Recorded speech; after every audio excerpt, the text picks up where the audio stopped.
You can measure the size of an elephant. You can clock the speed of a cheetah, but you can't quantify the heart of a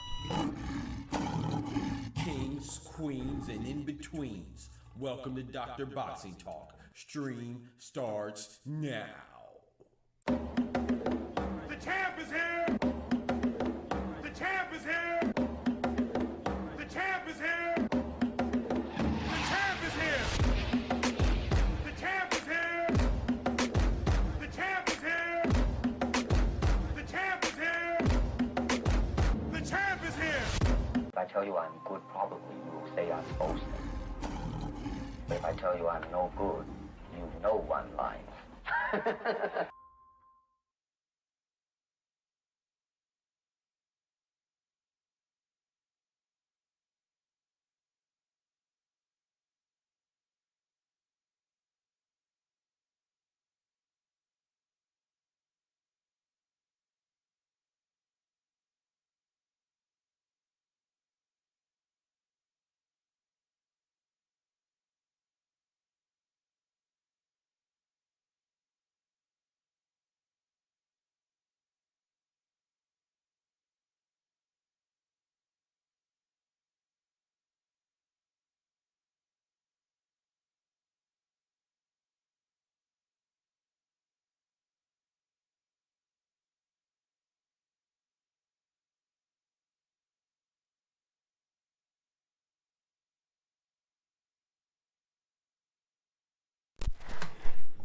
Yo. Let me get my glasses right, you feel me? Here, man. Hold on. Get my mic right.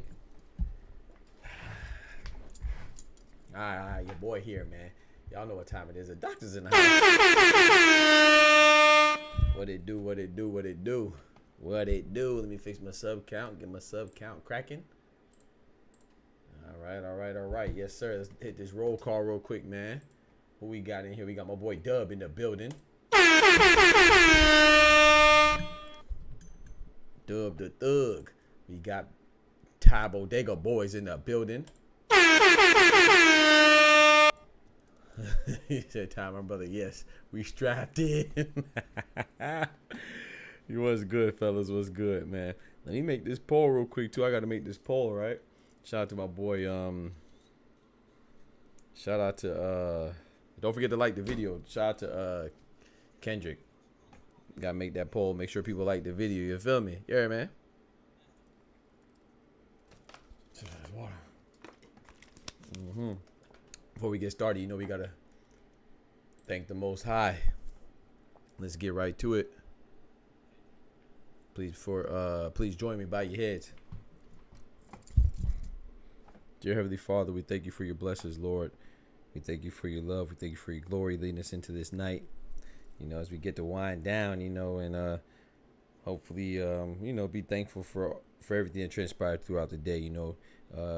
Not necessarily thankful for the bad times, but thankful for the opportunity and the ability to get through the bad times and the rough times, Lord. And thank you for the good times as well. I hope those multiply, Lord.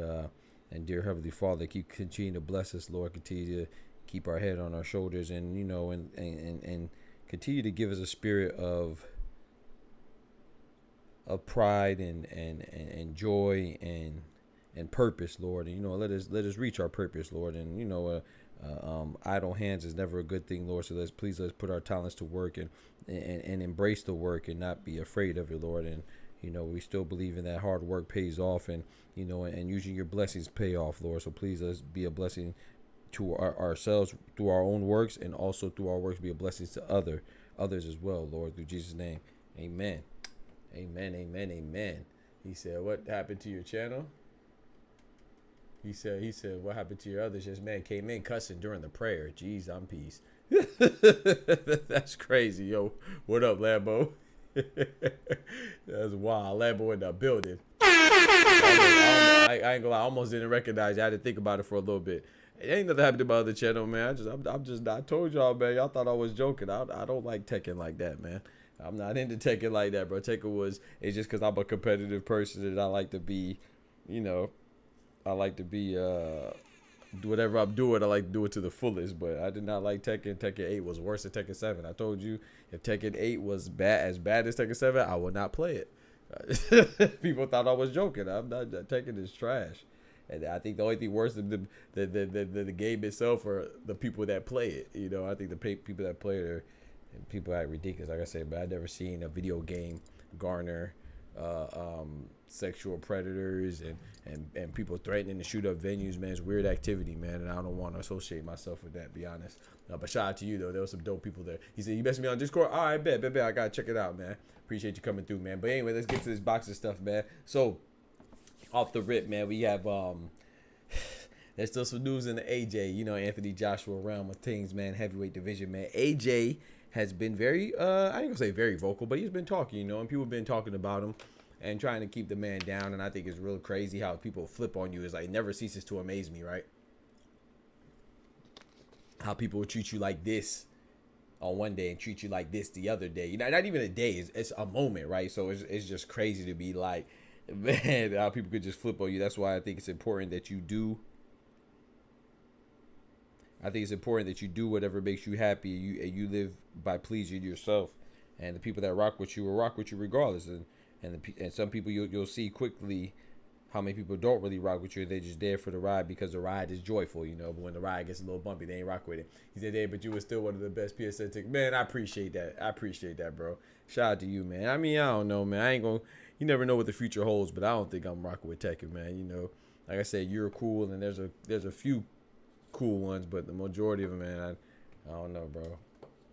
I don't know, but I appreciate that compliment, man. You never know. Like I said, I still got my PS5. I just haven't played it. Still got Tekken and all that stuff and other games. So I don't know, but I appreciate you, bro. Shout out to you, man. And you one of the few that made it a joyful experience. You know what I'm saying?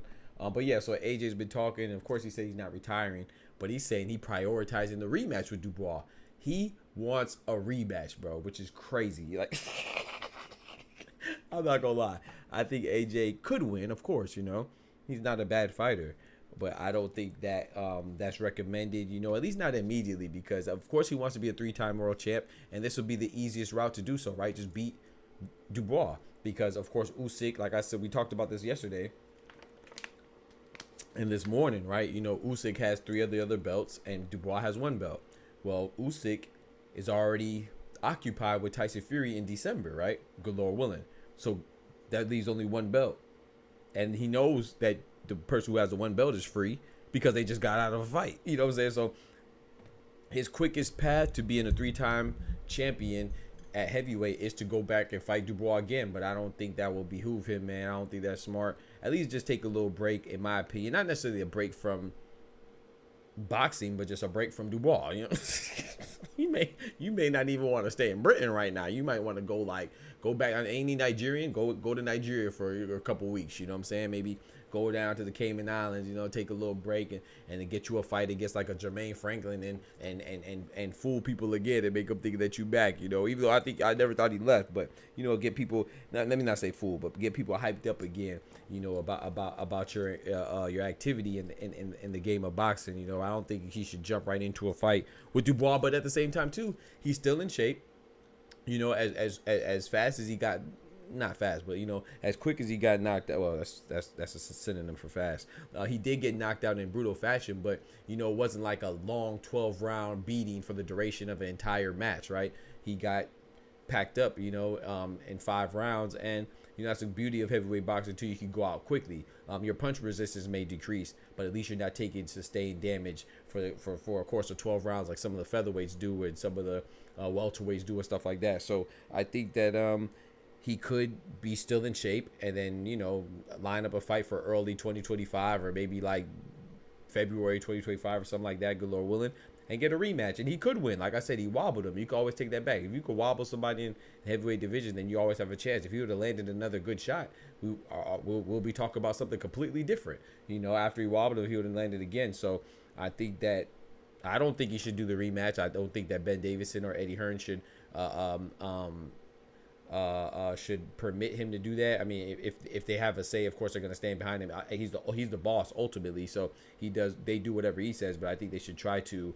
I don't think that they should try to encourage that or even advocate for that. I think they should tell him, hey man, think about some things, take some time off, in my opinion. So shout out to my boy AJ. You know, shout out to AJ.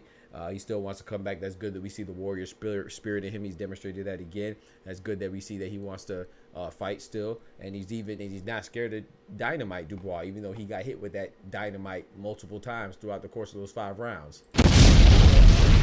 I'm not mad at that, man. I'm not mad at that. So I think it's actually a good sign, but just because you can do it doesn't mean that you should do it. So, you know, and speaking of AJ with the Triple D rematch, yes, please hit that like button. My boy Oscar in the building. What's good?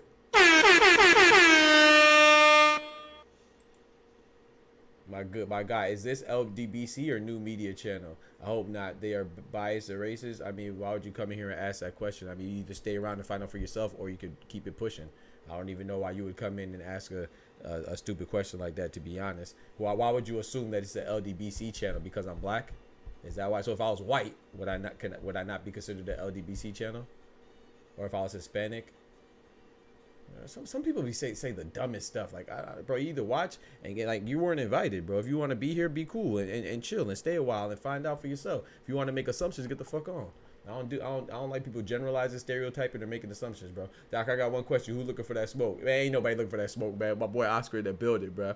I could tell you never seen this channel before, so that's all the more reason you should make a good impression. It's not just up to me to make a good impression. I have videos and stuff like that. If you want to find out, find out. But you ask it a question because I'm black, so I have to be part of the LDBC, which I didn't even know what the LDBC was until 1,000 of you goofies came and asked me, "Oh, are you part of the LDBC?" No, I'm part of me. I'm me.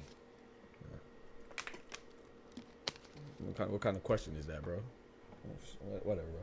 My bad. It's all good, bro. Do your thing. Anyway, let's get back to the topic at hand and talk about boxing. So AJ prioritized. So let's talk about AJ. He said, Doc, I got one question. There ain't nobody trying to square up, man. What do you mean by that? You look very, very familiar. Yeah, I don't know, bro. People are weird. Anyway, but Daniel Dubois. So speaking of AJ and Daniel Dubois, AJ is going for Dubois, right? So I don't think that's smart. But you know, I'm not saying it's necessarily wrong, but I'm not sure if it's right, you know. And shout out to LDBC too. I don't have nothing against them. I don't know them. I'm just me. So there's no disrespect to LDBC or whoever's part of that, or part of whatever you're not a part of, whatever you're part of. Shout out to y'all. I'm not in a gang in real life, so I'm definitely not a part of a YouTube gang or any affiliation with any type of. But shout out to the LDBC though, and whoever else is opposing them or with them or whatever. Shout out to all the coalitions of boxing. whatever.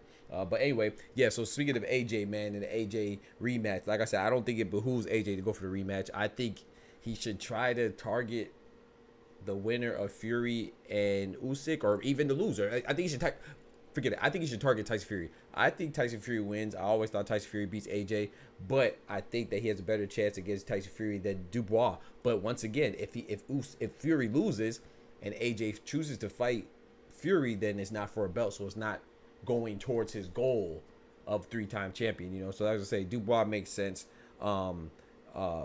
And I think Dubois is a more difficult fighter to go against right now in the current states of where they're at between him and Fury. I think Dubois has a lot of momentum. But speaking of Dubois, anyway, Dubois said he wants a rematch too, but it's not with AJ. He said that he wants a rematch with anybody who provides the best money. You know, the biggest amount of money. So shout out to Dubois. I think he is he's exercising his right as a prize fighter, because that's what boxing is, prize fighting as well. I'm not mad at it. But he also said he wants to be the best he could be, and that includes going for undisputed. So I just happen to think that the undisputed fight, so the winner of Usyk or Fury, is actually the most money for him as well. Maybe, I mean, you could argue that maybe Joshua rematch will be more money, but I think the Usyk rematch for undisputed, that'd be crazy, because you know the first fight was a controversial. Shout out to Usyk. The referee, you know, made a questionable call. I'm cool with it because I do think it was a legal blow, but the referee, like I said, the referee's job is to referee, and they make their judgment. It's at whatever they call is at the discretion of the ref. We've seen legal blows called illegal, and we've seen illegal blows called legal before in boxing. It's part of human error, right? We see it in all sports, which I don't want to eliminate, but we have the right to critique. But I think you don't want to go too far. I do think it was a little controversial, but at the end of the day, Dubois was a little drained from that mentally and emotionally. I ain't gonna say physically. I mean, that manifests in your physical degradation too when you're drained mentally. But I think that took a lot of wind out of him, and Usyk won fair and square from that point forward. So it's not Usyk's fault what the ref calls, you know. Just like it's not the judges. I mean, it's not the fighters' fight when they're beneficiary of a bad decision, right? When they're a beneficiary of a bad decision, it's the judge's fault. The judges judge, the fighters fight. But yeah, so Daniel Dubois said he wants a rematch. He's prioritizing the money, and I think that if Usyk wins, Daniel Dubois, Usyk for undisputed would be crazy, and then the added history of their rematch, of their first match is crazy too. So I think that'll go through the roof. Now, Usyk, does that mean that Usyk should fight Dubois? I personally believe if Usyk beats Tyson Fury, I think he's done with the heavyweight division. I don't think he has anything left to prove, man. That guy, he's the best heavyweight, the first undisputed heavyweight since Lennox the Lion Lewis. And I think he's beaten all the heavyweights, especially the English heavyweights, right? He beat AJ twice, 1-2. He beat Derek Chisora. He beat Daniel Dubois. So, you know, he even beat Tony Bellew, you know. So he's like the boogeyman of the UK. So, and I know I'm missing something. He also beat Joe Joyce. So I think that he proved everything. And he also mentioned that he was flirting with the idea of going back to cruiserweight and challenging the undefeated Jay Opataya. And I don't think that's a bad move, you know. I don't think that's a bad move, man. And it's up to him, you know, whether he does or he doesn't. I don't think it's him ducking anybody. I don't think it's him avoiding anybody. I just think he's just, you know, he's an undersized heavyweight, so do your thing. You know, so I'm not mad at him either way it goes, but I would definitely like to see Usyk and Dubois rematch. Now, if Tyson Fury wins, then, of course, we're leading to a potential trilogy in the imminent future. Now, we know all the trilogies aren't immediate, right? Sometimes they have a little break. So in the case that they have a break, some people are saying that you can have Fury and Dubois in that intermediate time. No, I don't think so. In that time, that intermission between the trilogy, you don't want to fight a guy like Dubois, man. You want to get like maybe a tune-up fight against somebody like a Jermaine Franklin or Robert Haney. Is no disrespect, but it's a lower caliber heavyweight fighter. You don't want to have a Dubois in between your Usyk trilogy. Now, if you want to fight Joshua, I still think Joshua is dangerous, but right now, I think the consensus around the boxing landscape is that he's not as dangerous as Dubois.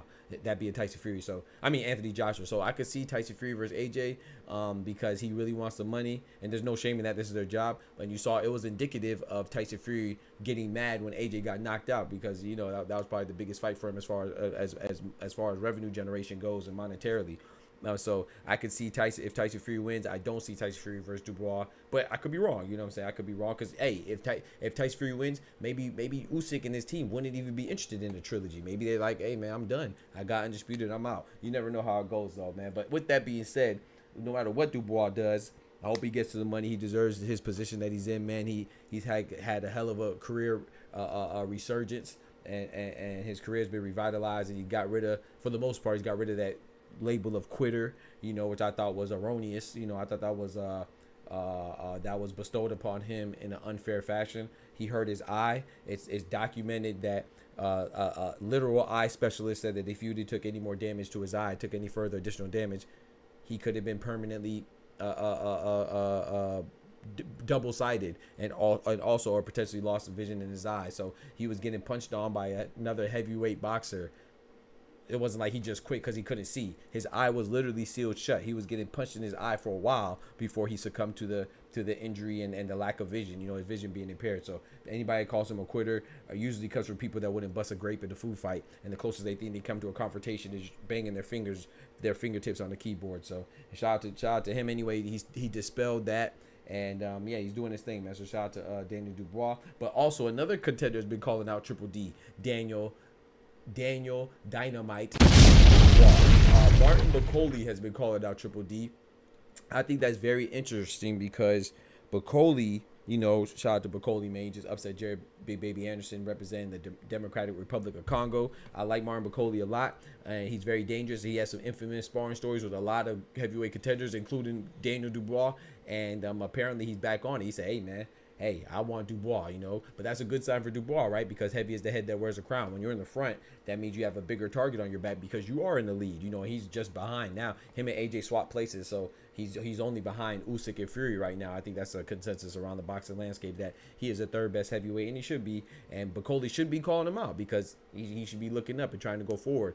But I don't like this fight for Dubois immediately, not because I don't like I think it's a great fight to make competitively speaking, but I think Dubois, it doesn't do anything for Dubois right now. Martin Bakole, you deserve whatever you could negotiate. So whatever you could get, that's up to him in the business of boxing. But I don't think he deserves it from a standpoint that he did beat Jared Big Baby Anderson, but maybe he could go for like an interim title against Joseph Parker or something like that. Or what's that guy, Mahmoud Char? He's another interim champion. I don't think that that it doesn't do anything for Dubois to fight Bakole is what I'm saying. The risk does not match the reward right now. I think Dubois, in my personal opinion, either go for another title defense, as that was his first one against Joshua.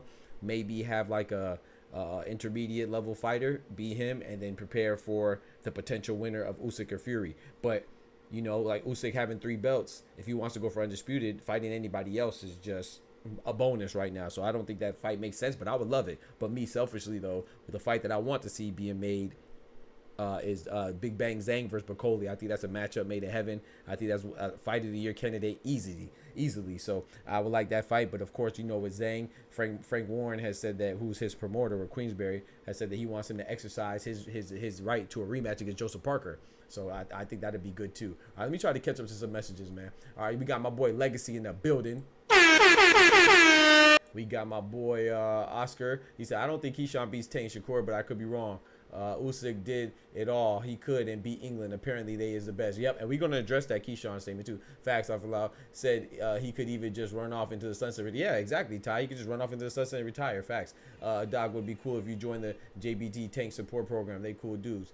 Oh, yeah? Yeah, shout out to them, man. I think Just Do's part of that. Yeah, man, I ain't got nothing against anybody or any group, bro. I just don't like when people assume that somebody's affiliated with something because of how they look. That's not, that to me, that is a form of prejudice in itself. Like, you give people a chance or you don't give me a chance. But whatever experience you have with certain people that may look like me or share my complexion, that's your business, bro. And I don't have anything to do with that. You know what I'm saying? I don't like that. I don't go to every white content creator, every Hispanic content creator, or every Asian content creator, or every black content creator for that matter, or a female content creator. I don't go to them and generalize and put them in a group or even ask that. You either take the time to find out or get the hell on. You know what I'm saying? Like, I have nothing against nobody. I'm not familiar with anybody affiliated with any group. I'm just here to make boxing content, man. And we can have open dialogue, and I rock with people that rock with me. That's it. It don't get no deeper than that. This is boxing. Everybody want to make a cult or something about something. And, some things are made because they approach things in a different way, and some things are necessary because sometimes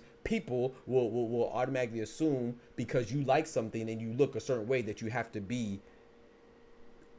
to feel how they feel about something. Bro, I have no issue with nobody, or I don't like a boxer because of what they look like, or dislike a boxer because of what they look like. I like boxing. I like the sport of boxing. So if you're a boxer, I usually like you, and I give my honest assessment. If I say something good about Canelo and you think I'm pro-Hispanic, that's on you. If I say something bad about Naya Inoue, you think I'm anti-Asian, that's on you.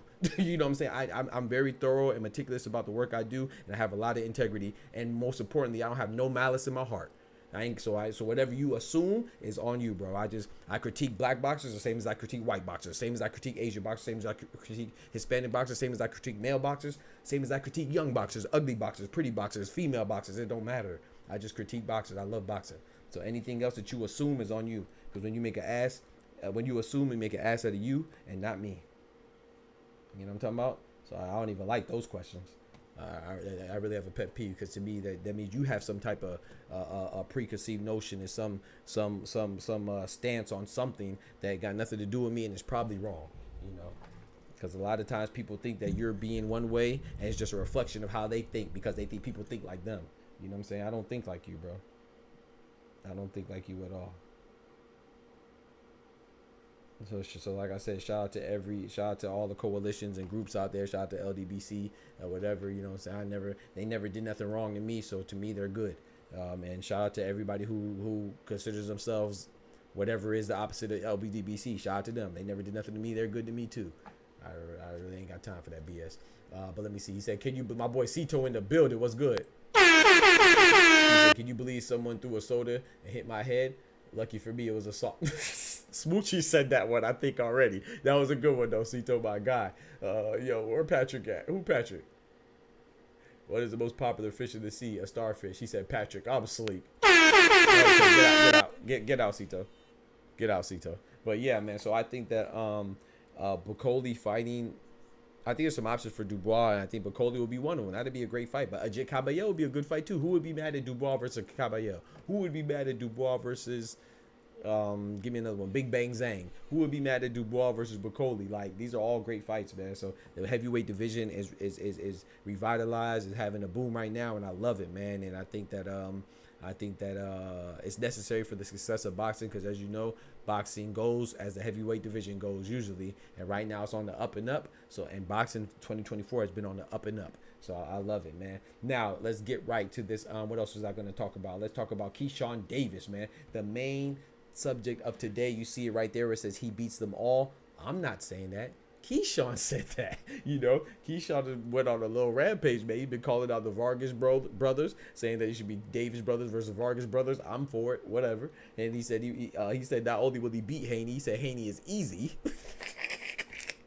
He said Haney is easy. Me blood clot. And then he also said he'll beat Tank, but he approached it a little bit more respectful manner, in my opinion. He was like, you know, I got to be cautious if I beat Tank. Now, obviously, you know the groupies out there, the Tank lovers, the Haney lovers, and the people that get offended of young men having dreams, you know, especially when you're black, you know, since we talk about LDBC. So a young black man with dreams is a threat to society for some reason. So some people will be like, oh, Keyshawn Davis, he has no business calling out these people.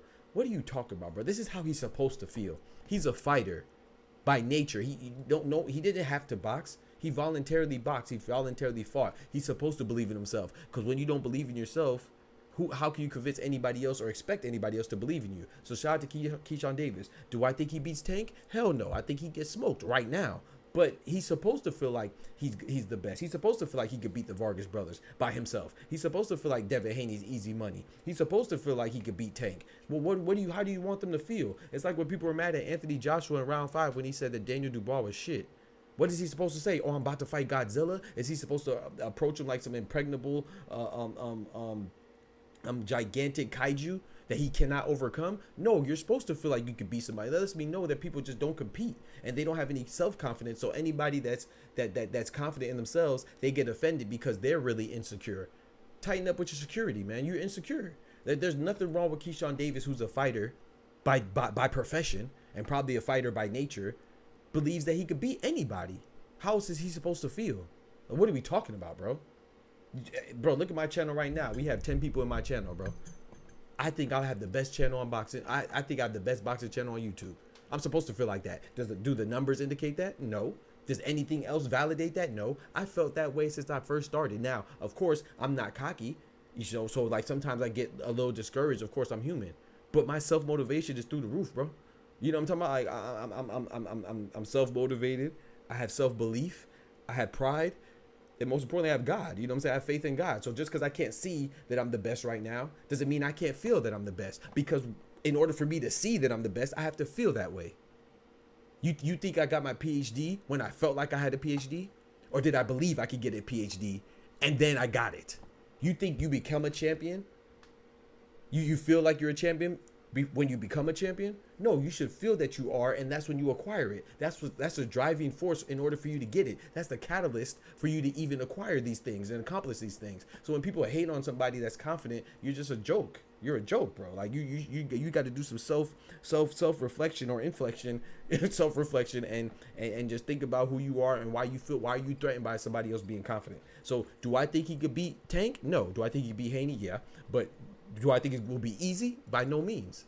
Do I think it'll be easy? But do I knock him for feeling that way? No. He also said that in 5 years he's going to be the face of boxing. What's wrong with that? You think Canelo thought he was going to be the face of boxing once he was in that position, or did he think that and got there? Like, come on, bro. Like, I don't know what I've seen people getting mad at Keyshawn Davis, saying, "Oh, he shouldn't feel that way. He shouldn't be calling out Tank. He's crazy." Most successful people are crazy. Sometimes it takes unrealistic optimism in order to achieve your dreams.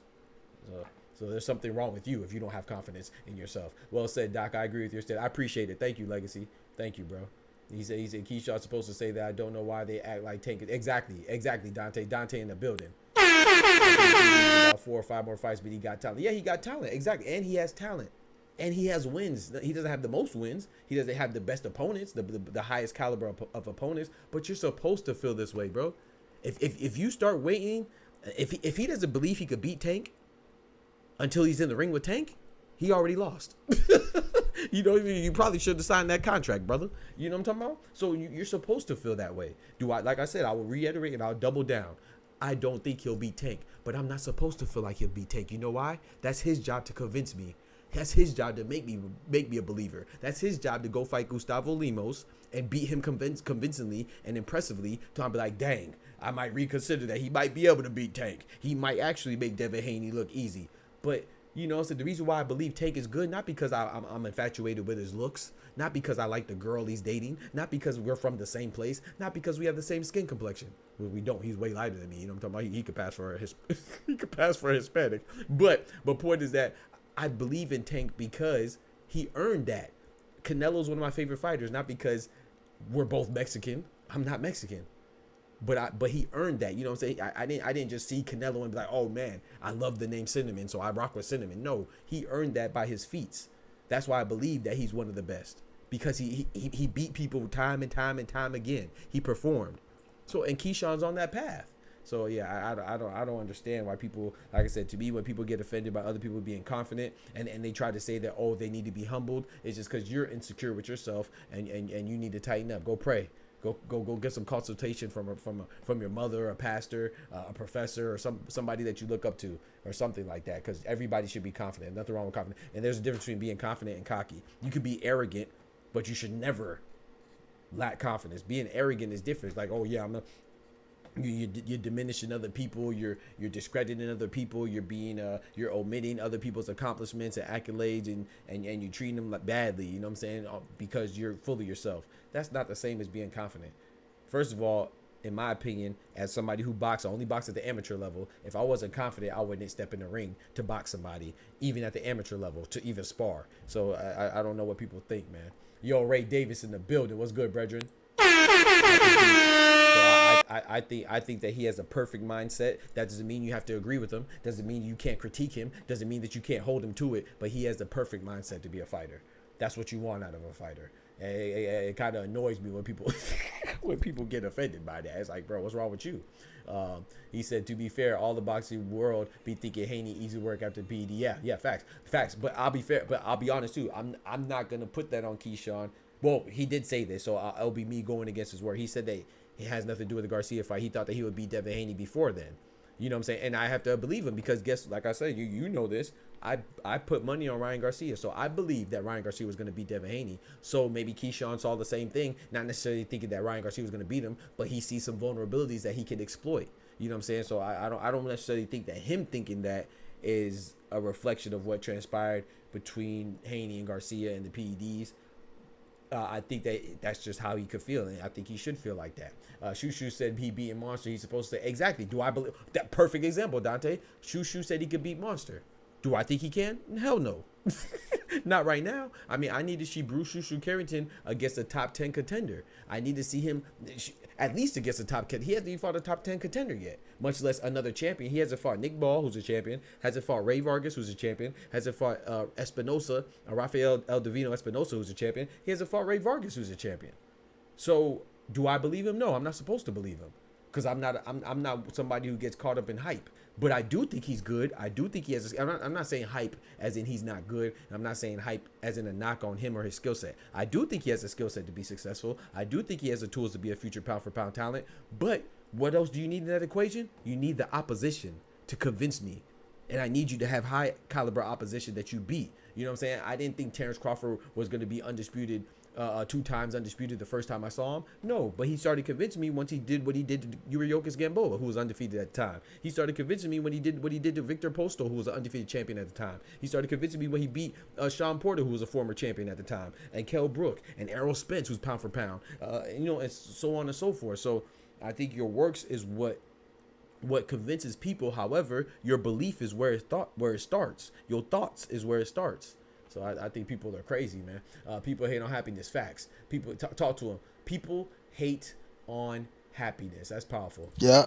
He says, shake it off and be humble. Yeah. Let people stay bitter. Yeah. Yep. They got to go through that, man. Whatever you feeling, you got to go through that. It's not the responsibility of others, man. How is Keyshawn supposed to feel? How is anybody supposed to feel? You don't think that Canelo still thinks he could beat Bivol, regardless of losing to him? You don't think that Tank believes he could beat anybody? That doesn't mean you think you're invincible, but it means that you believe that at your best you could beat anybody. You don't think Anthony Joshua still believes he could beat Daniel Dubois? And if he doesn't, then that's probably when you know you should retire. He's supposed to feel like that. You're supposed to. You don't think Michaela Mayer thinks that she's going to beat the hell out of Sandy Ryan? You don't think Sandy Ryan thinks she's going to beat the hell out of Michaela Mayer? Regardless of what's going to happen in reality and actuality, that's yet to be seen. We're going to see that on Friday, the September 27th. You're going to see that in a few days, but they're supposed to feel like that. Come on, dog. Keyshawn is a force to be reckoned with. Talk to him, Stizzo. I do think he's a force to be reckoned with. Yep. But yeah, like I said, I just think this is a little premature, but for me to think this, but he's supposed to think that. And do I think he could be the face of boxing in 5 years? Good Lord willing, we live to see it. I think he can. I also think that Jerron Boots Ennis could be the face of boxing. I also think that Bam Rodriguez, it's going to be tougher for Bam Rodriguez, not because of skill set, but because of his size, right? People don't really care for the smaller division, so that's going to be difficult for a smaller division a guy to be a face of boxing. But can he do it? You never know. Maybe we'll have a sudden infatuation with the smaller division and have an explosion at the lower weights. We never know, you know. So can Bam do it from a skill set? Yeah, maybe Bam could be the face of boxing in the future. Maybe Emiliano Vargas or Abdullah Mason could be the face of boxing in the future. You never know. You know what I'm saying? Maybe Daniel Dubois. You know, he's heavyweight. He's in the perfect division to be. Maybe he could be. You know what I'm saying? And you just never know, bro. But you got Just Doing the building. What's good, brethren? So yeah, like I said, I will repeat again. Do I think that Keyshawn Davis beats Tank Davis right now? Absolutely not. But that's not my job to think so. It's his job to convince me. And I think that he has a perfect attitude. He's supposed to believe in himself. If you don't believe in yourself, then what the heck are you doing? What's wrong with you? You're supposed to believe in yourself. You know what I'm saying? I have no problem telling people that I believe that I'm the best YouTuber when it comes to this boxing stuff. Is that the truth? Nah. But it's my job to make it the truth. You know what I'm saying? That's just my job. You know what I'm saying? I felt like that before I even started, or else I wouldn't have started. You know what I'm saying? I felt confident that I could get there. Do I think that I'm the best? Like, if you ask me to rank 1, 2, and 3 who's the top YouTubers on boxing, I cannot say myself because the statistics do not match that. You know what I'm saying? It does not reflect that. But that has little to nothing to do with how I feel. I'm supposed to feel like I'm the best because that's a driving force for me to reach the plateau of being the best, the peak of being the best, the pinnacle of the best boxing YouTube channel. So, and if you don't feel that way about whatever you do, maybe you need to change what you do, because that means you probably don't really love or have a passion for what you do. You're always supposed to feel that way. I don't care if you're running track in high school, you're supposed to feel like you're the fastest. If you taking biochemistry in college, you're supposed to feel like you're the smartest. I mean, that's how I felt. If you're doing something, if you rapping and just got a mixtape out with one track and your homeboy doing the production, you're supposed to feel like you're the best rapper or singer or scientist, whatever it is in your profession. If you're really passionate about that, you're supposed to feel like you're the best. No, you don't need other people's validation to feel that way. You may need other people's validation in order to get the accolades that reflect that you're the best, to reflect your position, to reflect that you're at the top. But you don't need other people's validation to feel that way, because that feeling is what's going to make your stardom or your ascension to the top be manifested from that original and initial feeling. So Keyshawn Davis is right on point. I wouldn't want Keyshawn Davis to feel no other freaking way. I want him to. If I ask Keyshawn Davis, can he beat Alexander Usyk? I want him to say yes. If I ask Canelo, can he beat Anthony Joshua? I want him to say yes. If I ask Anthony Joshua, can he beat Dubois, even though what happened on Saturday? If I walked up on Anthony Joshua, he just lost, and I said, bro, do you think you can beat Dubois? I want him to say yes, because that will make me believe that he could do it too. I don't know what people's mindsets at, bro. People's mindsets are terrible. You need to go read the Bible or go to church or pray or something. If you think that there's anything wrong with self-belief, I think you're insane. You may think that they're insane for believing in themselves. I think you're insane for not believing in yourself, because there's nothing different between anybody else and you. My boy Dub here. Let's get right. So yeah, so that don't mean you have to agree with it, because I don't agree with it, you know, in regards to Keyshawn beating Tank. But what's wrong with that, bro? But yeah, I'm done preaching though, man. So I just wanted to get that off, bro. But yeah, I think that you know, we have some fights this weekend as well. Not I think we have Michaela Mayer versus Sandy Ryan. I got Michaela Mayer in this clash. We got Bruce Yushu Carrington versus Solomon Sagawa. I got Bruce Yushu Carrington in that clash. Xander Zayas versus I can't remember who he's fighting. But I got him, you know. And yeah, man, most importantly, you should always believe in yourself, man. And I don't think there's anything wrong with that, or arrogant about that, or conceited about that, or cocky about that. I think you should have. No, like I said, there is a difference between confidence and being cocky or arrogant. But yeah, a lot of times self-belief starts in here and here. You know what I'm saying? But yeah. But I'm trying to think who else fights. We have Terry Harper and Rhiannon Dixon. That's on Saturday. It's a matchroom card. It's gonna be in the evening afternoon time. That's coming from England. So we got some good fights, man. And I think that, you know what I'm excited for too, man. I'm excited for that Bam Rodriguez and Jerron Boots in this card that they're sharing. That's gonna be a good one as well. According to the rumors, reportedly Khalil Cole is gonna be on that. You know, big stepper. Gonna be big stepping, you know. And then there's other guys too. I think Shakur's cousin, I can't remember his name off the top of my head right now. He's supposed to be on there. Shakur's kinfolk. I don't know if it's his cousin or nephew or whatever it is. I believe it's his cousin. However the relation is. Moses something. I don't remember his name. And then somebody else is on that card too. I'm forgetting. Ernesto Mercado. Tito Mercado's on there. And somebody else. There's one more person I'm missing, I think. Ray Ford. Ray Ford's also making his comeback from losing to Nick Ball. And I believe he's making his debut at 130. So I'm looking forward to that as well. We got some decent fights on Friday. Oh, also Alicia Bumgarner's fighting on Friday as well. Yeah, Zaquin Mosley. Thank you, bro. Yeah, Zaquin Mosley. He's going to be on that card. I don't know where I got Moses. Oh, I got Moses from the Mosley part. Thank you. Yeah, Zaquin Mosley. And then we also have Alicia Bumgarner fighting on Friday as well. So it's funny that Alicia Bumgarner and Michaela Mayer are kind of they're kind of rekindling their rivalry, right? And they're not even fighting each other. Like, why are they fighting on the same day? It's crazy. But yeah, so Alicia Bumgarner's fighting. I can't remember who she's fighting. And then on the same day that Michaela Mayer and Sandy Ryan are fighting, you know, that could be a potential rematch. I personally don't believe. You know, that was a controversial fight. I thought the right person won. I thought Alicia Bumgarner won a very close fight, but I thought she won. I thought it was a close fight that had a clear winner. But I do think Michaela Mayer got robbed when she fought Natasha Jonas. I thought that was a clear robbery. I think that was one of the worst robberies this year. But the worst robbery, number one, is Oshaki Foster versus Robson Kasesa. Don't nothing beat that right now. But Michaela Mayer and Natasha Jonas was very close in my opinion, just because they're women, so people don't pay attention as much. But that was a bad robbery out there in England. But it's not Natasha Jonas' fault that she was a beneficiary of a bad decision. It was it's a judge. You know, fighters fight, judges judge. So. But yes, sir, appreciate y'all rocking, man. Don't forget to like the video as well. Let me make this poll real quick. You know what I'm saying? Make sure you like the video on the way in. Make sure you like that video on the way in.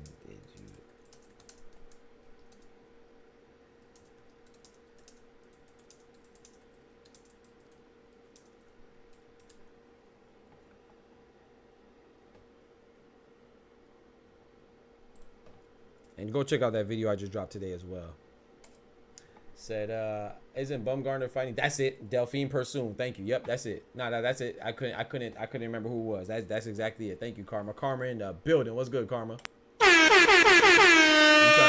chat, we trying to put some pressure on Karma to join the Discord one of these days. You know what I'm saying? One time for the ladies. I was watching one of go check out Karma's channel, man. Dope individual, dope takes. And I like her opinions on boxing, even though we may not be in concurrence all the time. It's not about that. It's about your thought process and have an open dialogue. So shout out to Karma to check out her channel. She's dope.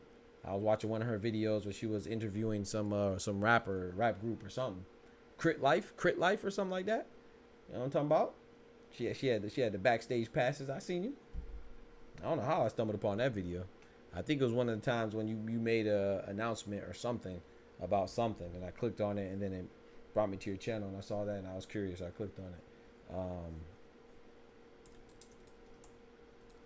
I think it was called Crit Life or something. I don't know. I could be wrong. Well, it was definitely a rap group though. Yep. I pressed no on the poll just for. Okay, chat. Remember I said that Karma was cool? Yeah, I think I'd like to recant that statement. You know, that's crazy.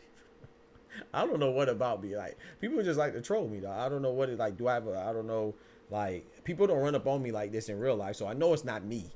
I know it's not my presence in the physical. So something about me and my channel, maybe the way I represent it on the internet, I don't know. But they just feel like they just got to troll me. I don't know. I'm gonna be Billy Goat Gruff to your troll. Yeah. Don't worry. I'm gonna turn into Billy Goat Gruff, the big one.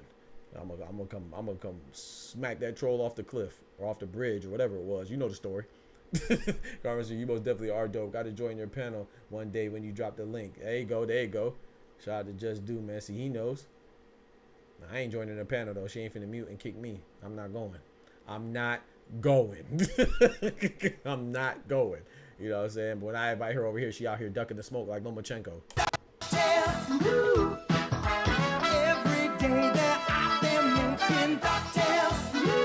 She out there ducking the smoke. But yeah, man, so I think there's a lot of good things about boxing, man. You just gotta have an open mind. Like I said, when you're a young bull, you're not supposed to call out the people behind you. It's just like Bakole, right? What's the difference between Martin Bakole and Keyshawn Davis? What's the difference between Trevor McCumbee, what he was doing and saying who he wants to fight if he beats Caleb Plant or after he beats Caleb Plant? You're supposed to. Like, Keyshawn Davis is not, despite the popular opinion, which is a stupid ass opinion, but most are. Quantity don't make quality, right? A lot of people want Keyshawn Davis to fight Andy Cruz. Based off what? Based off your amateur background, because you said so. Andy Cruz is you're only as good as your last fight, and I don't want to knock him too much for Antonio Moran, because Antonio Moran's a good fighter, you know, but he didn't look the greatest there, right? Good thing he saved it and got the stoppage, but he looked a little shaky there. But anyway, he only has 4 or 5 fights. Keyshawn is he's still a bona fide prospect. Keyshawn is still, he has a prospect level fights from quantity standpoint. Like, he has like 10 or 11 fights, so he doesn't have the most fights, but you know, he's been stepping up in caliber significantly each time, and he's doing it again against Gustavo Lemos, who we just saw have a close fight with Richardson Hitchens. I think some people exaggerated how close it was, but I thought, you know, but it was still a close fight nonetheless. And so I think he's supposed to be calling out Tank and Devin. He's supposed to be looking up and looking forward, not behind or down, you know. So I think that's what he's doing. What he's supposed to do. But Coley's not a champion, so he's not calling out people who aren't champions. He's calling out people that are champions, like Joseph Parker, who's an interim champion, like Daniel Dubois, who's the IBF champion, and he called out Zhang. Well, I don't even know if he called out Zhang or he just obliged Zhang's call out. But he called out Zhang either way, because Zhang is bigger from a, you know, he has all of China behind him. You know what I'm saying? Big Bang Zhang, he's a more known fighter than Bakole. You know, he just got on the map after beating Big Baby Anderson, so he's calling out him because he's bigger as far as stature goes, not just literally and figuratively. He's bigger in stature physically, but he's also bigger in stature, brand and marketability wise and economically. So he's calling out people that are higher on the totem pole than he is. That's what you're supposed to do. So yeah, I don't think there's anything wrong with that stuff at all, man.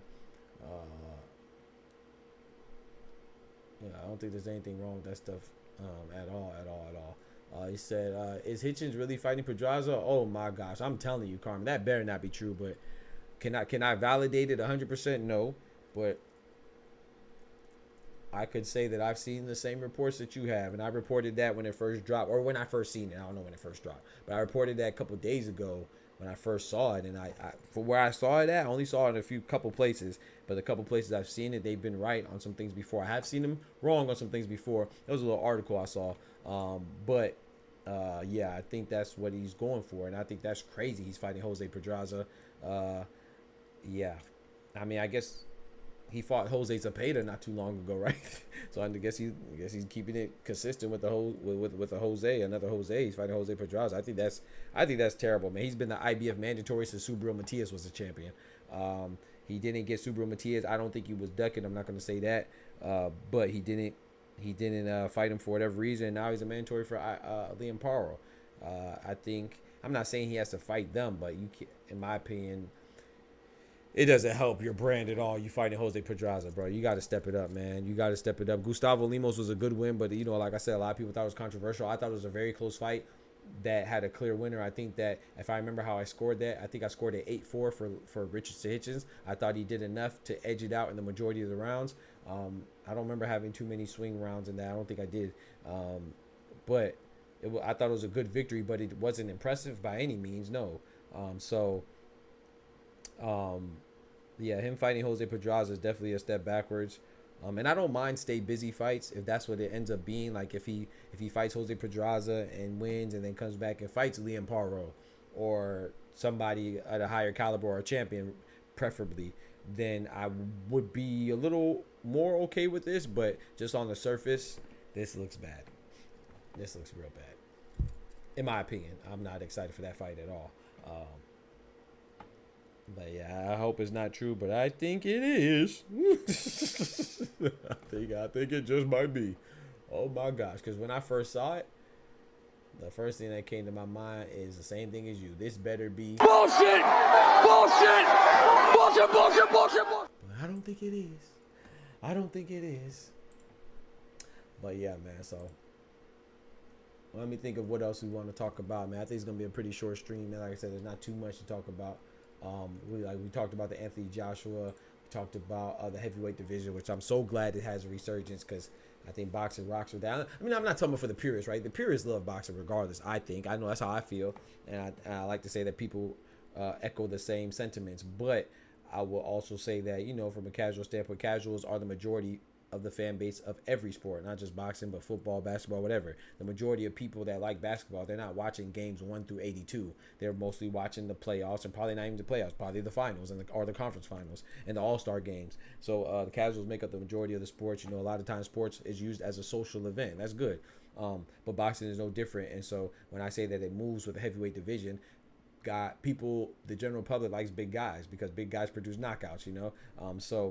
I don't think there's necessarily a knock in that, but I think it's important to acknowledge that too. And I think that with the heavyweight boxing, the sport moves at a much better pace than without it. So I love the fact, you know, I'm looking forward to see who Ajit Caballel fights next, Bakole fights next, Dubois fights next. You know what I'm saying? AJ fights next. Zhang fights next. Oh, my God. I'm interested to see who Frank Sanchez fights next. He only lost once. That was to Ajit Caballel. I don't think that's a bad loss, you know. And he looked good, you know. While he looked good, you can just see him losing energy and losing stamina and endurance as the fight progressed, you know, steadily. So, you know, I want to see Filip Hrgović bounce back if he can. Who else? I want to see F.A. Ajagba. I still want to see him. I want to see Guido Vianello, who just got a win over Arslan Bekmambetov, who also lost to Ajit Caballel. The aforementioned Ajit Caballel. aforementioned boxer short stream. Who looking for, man? They ain't looking for smoke. They ain't looking for smoke, man. Ain't nobody looking for smoke, Oscar, man. Y'all done ran them out the building, man. Y'all done made me do all that work. I done tallied up all the wins and stuff like that. I made a scoring rubric, and then ain't nobody fight since. Ain't nobody square up since. It's crazy, bro. And we all be trying to blame it on me. Don't blame it on me. Don't you blame it on me. I done changed the stream up. I done made the animations to do it, and now nobody want to do it. They scary, man. They ducking you, bro. You was out there kicking butt too much, bro. You was out there kicking booty. And now nobody wanna hop on the square, man. Nobody wants to square up, man. Everybody out here ducking. Like I said, like Zepeda and Lomachenko, man. They out here ducking.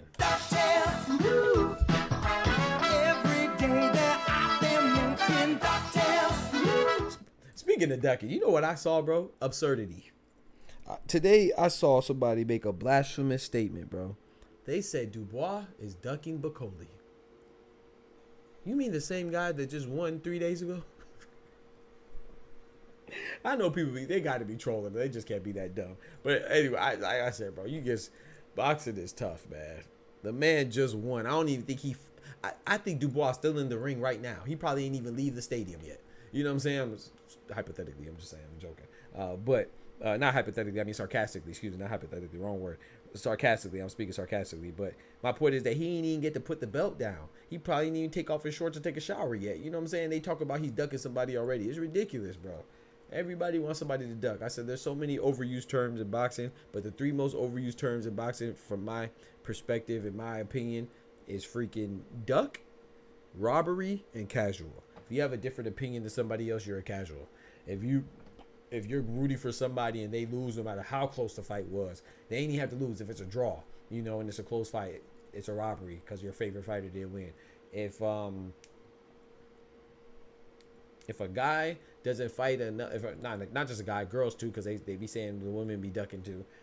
If a fighter doesn't fight the person that you want them to fight, regardless of the economic ramifications or the position or ranking ramifications, they're ducking them because they didn't fight when you wanted them to fight.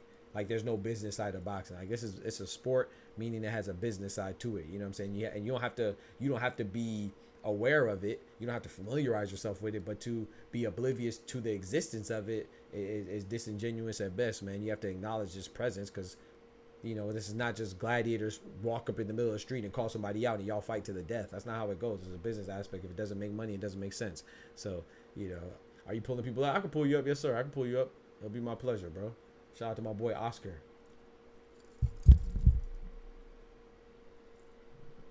Shout out to my boy Oscar, man. Yeah, I'll pull you up though. But yeah, man. So I think that people say people ducking prematurely and erroneously. Like there's some people that duck. Everybody that doesn't fight is not ducking, man. Like I'm sorry to break it to you. That's just not how it goes. Who's the champ? I don't know. Oh, who the champ is? Ty. You won, but Ty's still the champ. What you mean, Dub? Oh, don't get that twisted now. You did win in the head-to-head. But I put that scoring rubric up, brother.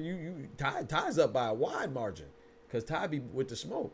And we don't just you know, everybody always says they want fighters to not worry about being undefeated, not worrying about that. Oh, we value winning, and we have a factor multiplier. We have a multiplying factor. I don't remember what the factor multiplier. I mean, what the actual factor that is multiplied by. But we have a multiplier for winning.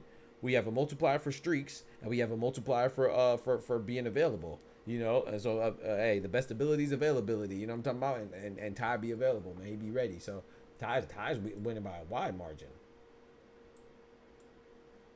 I think you 1-0.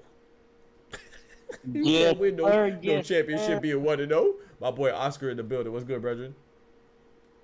Hey, you know, Bakole is still hurting from them punches, and people are still saying like, he ducked already. Bro, it's crazy, bro. People are saying he ducked already, bro. Already, man. Already, bro. But I think you missed this comment earlier I made. I was like, if Usyk beats Fury, and then comes back and beats Dubois again, because he's British, nobody's gonna change me off of that. But if he comes in and beats Dubois, will that be the only, or the solid? No, that'd be the only reign since the 90s, right? You're saying if Usyk comes back and beats Dubois? Yeah. It'll be the He already beat him. Right. If he beats him again, what would it do since the 90s? Sorry, I missed that part. It'd be one of the most, if not the only reign in the heavyweight division since the 90s. Oh, like the best reign, you're saying? Not the best, but I guess since the 90s, yeah. I mean, like 2000s and on. Yeah. I mean, yeah, it'll be the most dominant, right? I mean, heavyweight division, I mean, like, shoot, it's been the last 25 years since we've seen somebody that's been undisputed, so that alone is indicative of how dominant he's been. And then if he beats the guy and to reclaim, this is my opinion now. Being undisputed, like, for example, if being undisputed is good, it's great. It's one of the best things you could do. You know, it's arguably the pinnacle of the sport, right? And definitely the highest point you could be in a division. But when you get like Canelo, right? Canelo was undisputed, right? The first ever at 168. That was phenomenal. Now, he gave up the belt, and William Skull and Vladimir Shishkin are fighting for it. If he goes and fights the winner of that and gets undisputed, yeah, it's undisputed twice, but it's not as good as Terrence Crawford or Naoya Inoue or Usyk getting undisputed in two different weight divisions, in my opinion. But with Usyk, though, it's different because you literally can't get any higher than heavyweight. So him getting undisputed multiple times, especially against a guy like Dubois who just beat a guy like AJ and just beat a guy like Hrgovic, then I think, heck yeah, man, I think that's a testament to how great his run has been. So yeah, I would agree with that. Like I said, the last undisputed we seen was Lennox the Lion Lewis, so it's hard to say anybody dominated more than the guy that obtained undisputed if the other guys didn't. You know what I'm saying? So yeah, no, I think that's a fair assessment, in my opinion. Now we all know that Usyk turned into Charlo, like Jermell Charlo, whenever Dubois was beating the fuck out of AJ. You know what he said? What'd he say, bro? You know what he said? What'd he say? He said, I already did that shit, man. I'm fighting Fury next.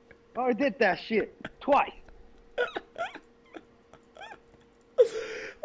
Every time a heavyweight from England hits Usyk, this is what he says right here, bro. Every time they hit him, he says, "Nigga, you's a bitch."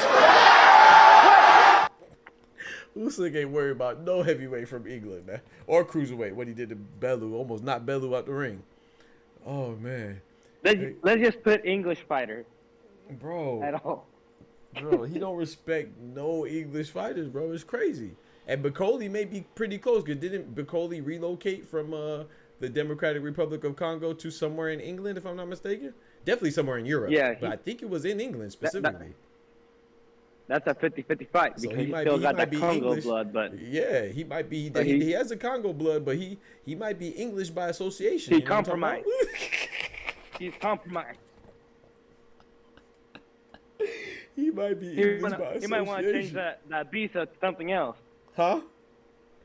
He might want to change his visa to something else. He might want to go get dual citizenship or something, like maybe relocate for a certain amount of years to obtain citizenship, and then go fight Usyk or something. Because Usyk he's terrorizing the English boxer. Karma said knock it off. Am I lying though? What English boxer? He beat Derek Chisora, Joe Joyce, AJ twice, Fury. He might beat Fury twice in a couple of months. We'll see how it goes. He done beat what's Dubois. The other guy? AJ twice, Fury, Dubois. I forgot Dubois. He beat Dubois too. English boxers ain't got and Tony Bellew. That's not heavyweight, but that's a cruiserweight. They have nothing for him, man. Like I said, he's Baba Yaga. He's a boogeyman of England. Isn't it something crazy like his last 8 opponents, 7 of them have been English? Yep, because there was only one American. Yeah. His last 8 opponents, 7 of them have been from England. Karma is crazy. It's crazy. You know how there's that term, executioner? How will you put it on British? I'm telling you, like I said, I don't know if when he was in high school, English brother to snatch his girl up or something. Like, I don't know what it is, but he do not like English boxers. He got something against him. Nah. Somebody pull up with some English muffin kind of bullshit. We're like, what's this? This is muffin. This is boxing. This is boxing. This is boxing, man. Boxing. Shout out to Usyk, man. Usyk is This is boxing, man. British, Yeah. British might beat you right now. I'm telling you, bro. British boxers do not like Usyk. You better stay away from Usyk. Stay far away from Usyk. I'm telling you. It's crazy. Usyk is not playing. Yeah, He said Coventry is right next to Birmingham. That's where Bakole relocated to. Oh yeah, he in trouble. He's in trouble. No, yeah, he in trouble. Yeah, he in he trouble, compromised for sure. He in trouble, bro. Yeah, they He's got in second trouble, division bro. teams. Look at AJ and Dubois. They both come from towns that have soccer teams, but they're both in second tier, like second division. You know, but Bakole in trouble. Bakole, yeah. He compromised. Like you said, he has Congo blood, but hey, Anthony Joshua Portugal got Nigerian blood in him. Shout out to Nigerian. I'm Nigerian too. What's the name? I think Dubois from like Grenada or something. His father's from Grenada Island in the Caribbean. He got that blood in him. It didn't matter, bro. What's the name? What's his name? Tyson Fury got gypsy blood in him. You know what I'm saying? They wanderers. They're from everywhere, and he still ain't matters. Yeah, he smacked that shit out of him. It don't matter, bro. He don't care, bro. He does not care, bro. If you are some way affiliated or associated with England and you in the ring with Usyk, you in trouble. You are in trouble, trouble. You think Fury's compromised again, though? Do I think what? Fury's compromised. We know that the last time he went into not like a trilogy with Wilder, but I don't want to say a trilogy, more like a rivalry between Wilder and Fury. Yeah. He came out touch. He's not the same Fury that he was before. Yeah. You think after Usyk, yeah, he would come touch? Yeah, I think they both. I think obviously Wilder more than Fury. I think they were both diminished significantly, but I think that Fury being the winner, he's less of a decline than Wilder. But I still think Tyson Fury with his size and everything, and I still think he has enough, but I question his focus right now and dedication. But that's always been in question. That's why I like Tyson Fury. You don't never know what you're gonna get. It's like a box of chocolates, like Forrest Gump. So I think he can still beat Usyk, but I definitely don't think that's a smart bet. Definitely don't think that's a smart bet at all. But I'm going with Usyk to win the rematch. I mean, sorry, Fury. I'm going Fury to win the rematch, but I went with him the first time, and look where it got me. So I don't know. Oh, no, man, I was with Fury until Ty dropped the bomb that he was in vacation. He had a little white mustache going on. I'm like, yeah, he got a white mustache? Yeah. He on that booger sugar? Yeah, that guy cooked. Wait, Ty, I was just about to pull you up. I just saw you in the Discord, Ty. You disappearing now, though. Yo, my boy Kendrick in the building. What's good, brethren? Karma really pushed no on the thing. Talking about for controversy. That's crazy. I see that the question is enjoy the daily content. I mean, did you like the stream? And it says 88% said yes. So I'm assuming that 1% is from Karma's diabolical. Bro, she diabolical, bro. That's crazy. But you got to pull up and explain her answer. Nah, she don't. No, but Keyshawn Davis, man. Keyshawn Davis. Let's get into this. Do I think he ever beats Tank? No. I'm just you don't think he ever beats Tank? Not in 4 or 5 fights. I tell you that much. I agree.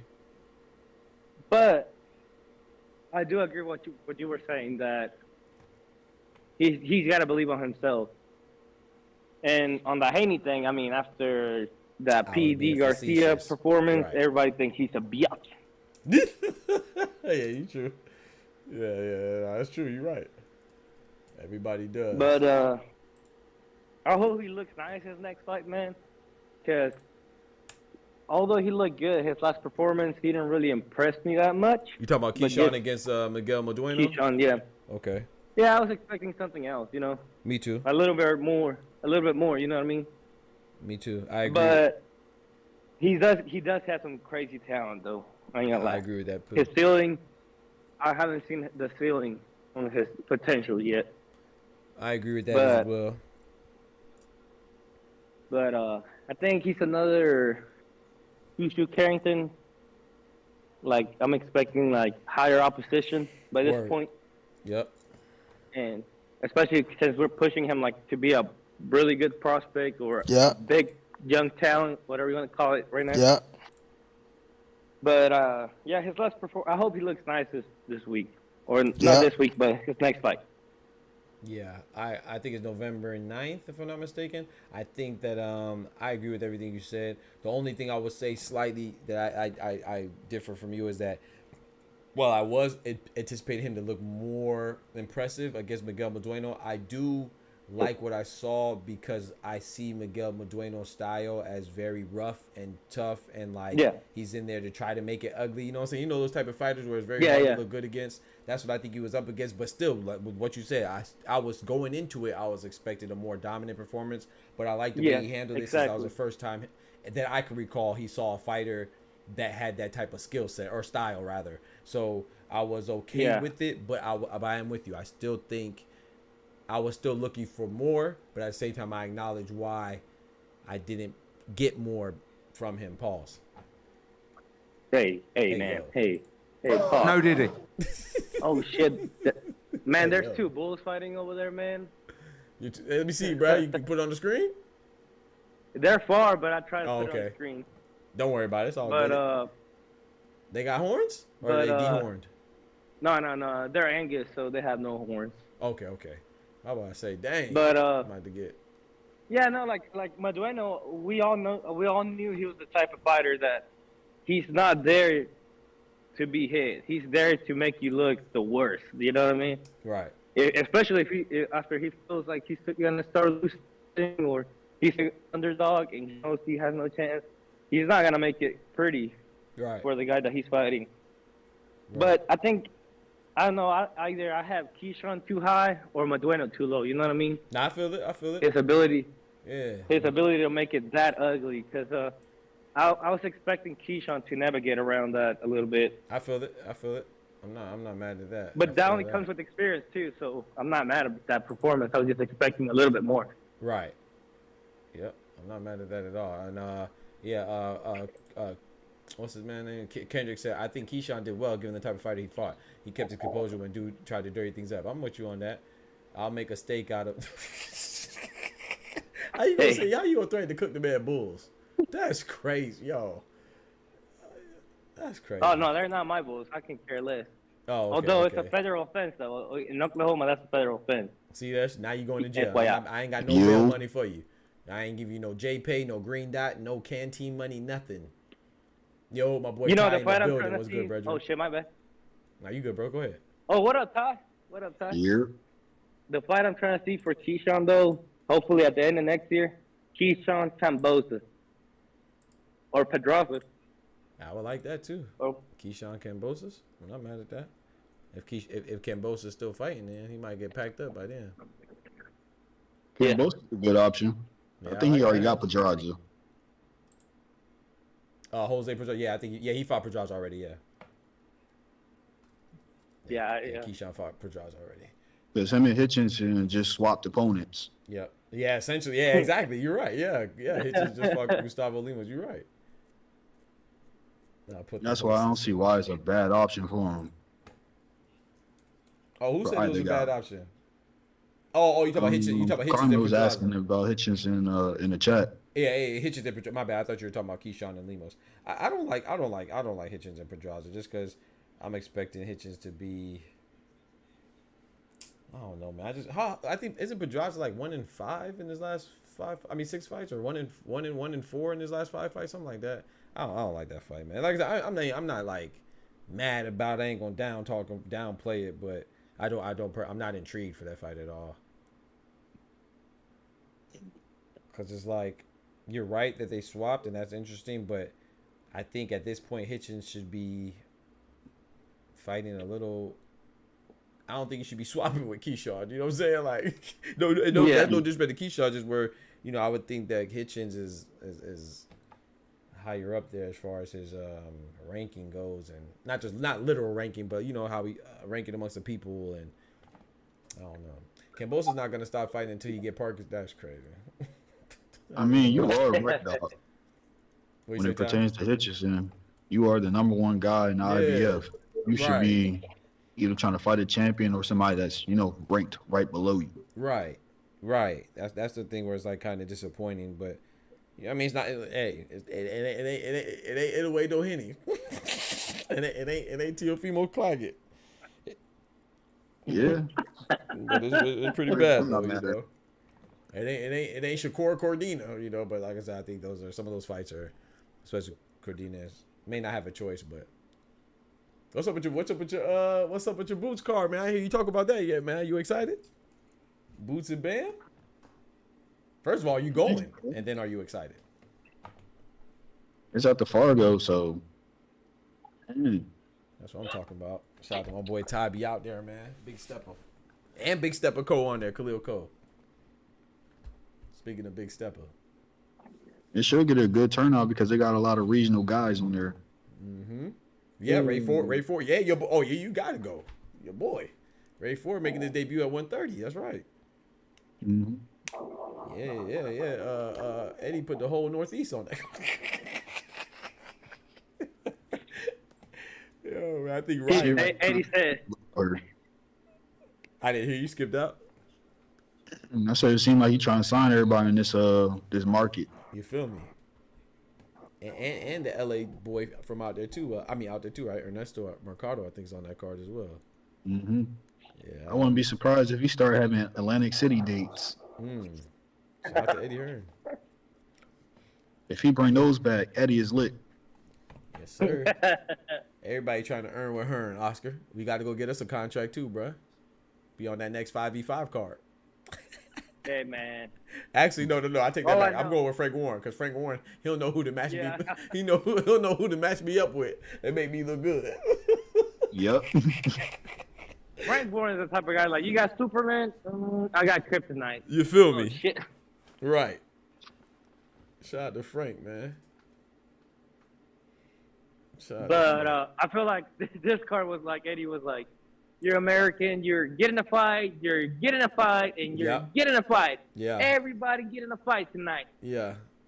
Yeah, that's essentially his whole, that's what, when Ryan pointed it out, I was like, dang, that's interesting, man. It was he definitely put all his American fighters on there. Hey, I'm not complaining. You know, it's a crazy stat. Because right now, Frank Warren is, 8-3 versus Eddie Hearn. Yo, check the stats on how he used to spank his dad. Oh, he used to whoop his daddy too? That's tough. Remember, his dad used to be a promoter out there. Yeah, I know. That's what I'm saying. He used to whoop him too. That's crazy.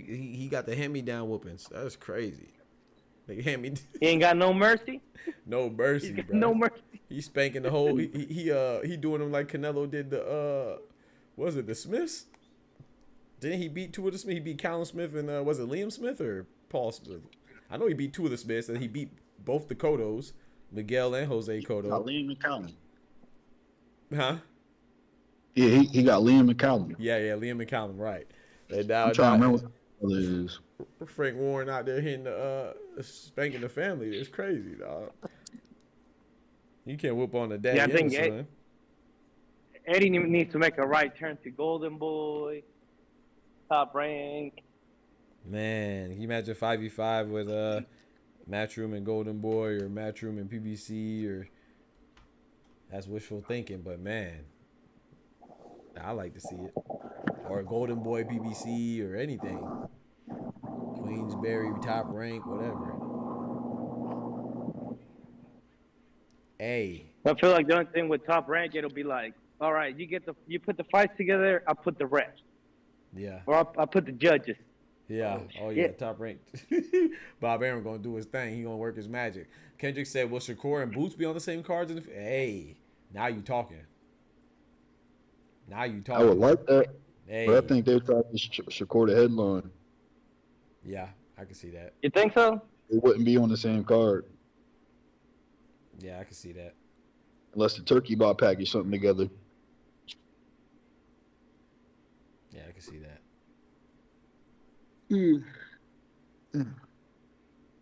What are we doing tonight? We're squaring up or? I don't know. I popped on the camera. Shout out to my boy Ty. Big Cam. Big Cam in the building. I didn't want you to think I was popping up everywhere else on camera and not here. Oh, you know what you do. As long as you know. I wasn't going to say nothing. As long as you know. I called you out that one time. On Edward Street. Nah, cause you be catching me after I went through sparring wars. I feel you, yeah. Nah, Had my you shit good, all bro. tinted up. Nah, you good, bro. I feel you, bro. Ain't no pressure, man. I just be talking trash. He said if Shakur is smart, he would co-main and just get paid. Yeah. That would be right. Egos. Sometimes egos are necessary too. You know, it's not always a bad thing, but maybe it could be an ego thing, or maybe it work. Maybe it would work like how you said, and only time will tell, man. Shakur just got to get this. I mean, it's not on Shakur obviously, but Oscar, Eddie Hearn, and Big Turk got to make sure they get that Shakur versus Peta, man. Yeah. This might sound stupid, but does Shakur respect Boots enough to be his co-main? Right. I don't think that sounds stupid at all. I don't know. I don't know the answer to that. I don't know. Because the Tank and the Benavidez thing works because they have a mutual respect between each other. Exactly. Yeah, I don't know. Only time will tell. Eddie Hearn gonna have to figure that out. Eddie Hearn gonna have to figure that out for sure. I think what was I gonna say? Something else I just saw. Oh yeah, I saw. Speaking of Eddie Hearn too, I saw the. Well, we saw it. Well, I saw it already on the interview. But he was talking about the Devin Haney situation. About getting into the fight. You know, Eddie Hearn, like I said, I just think it looks bad, man, on Devin Haney part. Kendrick, it's a lot of people in the industry that he said was his brother. You see how he treated him. Shusha was his brother. Richardson Hitchens was his brother. Yeah, Africa was his brother. Talk to him. Devin was his brother. Talk to him. Like I said, I like Shakur, but like I said, he just be seeming too sensitive sometimes. Shit. Bam is his brother. Oh, I ain't know that one. You said Bam, like Bam Rodriguez? I ain't know that one. Yeah. Yo, Mike in the building. What's good, brethren? What'd you say? He was one of the first people to co-sign him after he cracked him in sparring. Oh, yeah, I think you told me that. I think I heard that from you.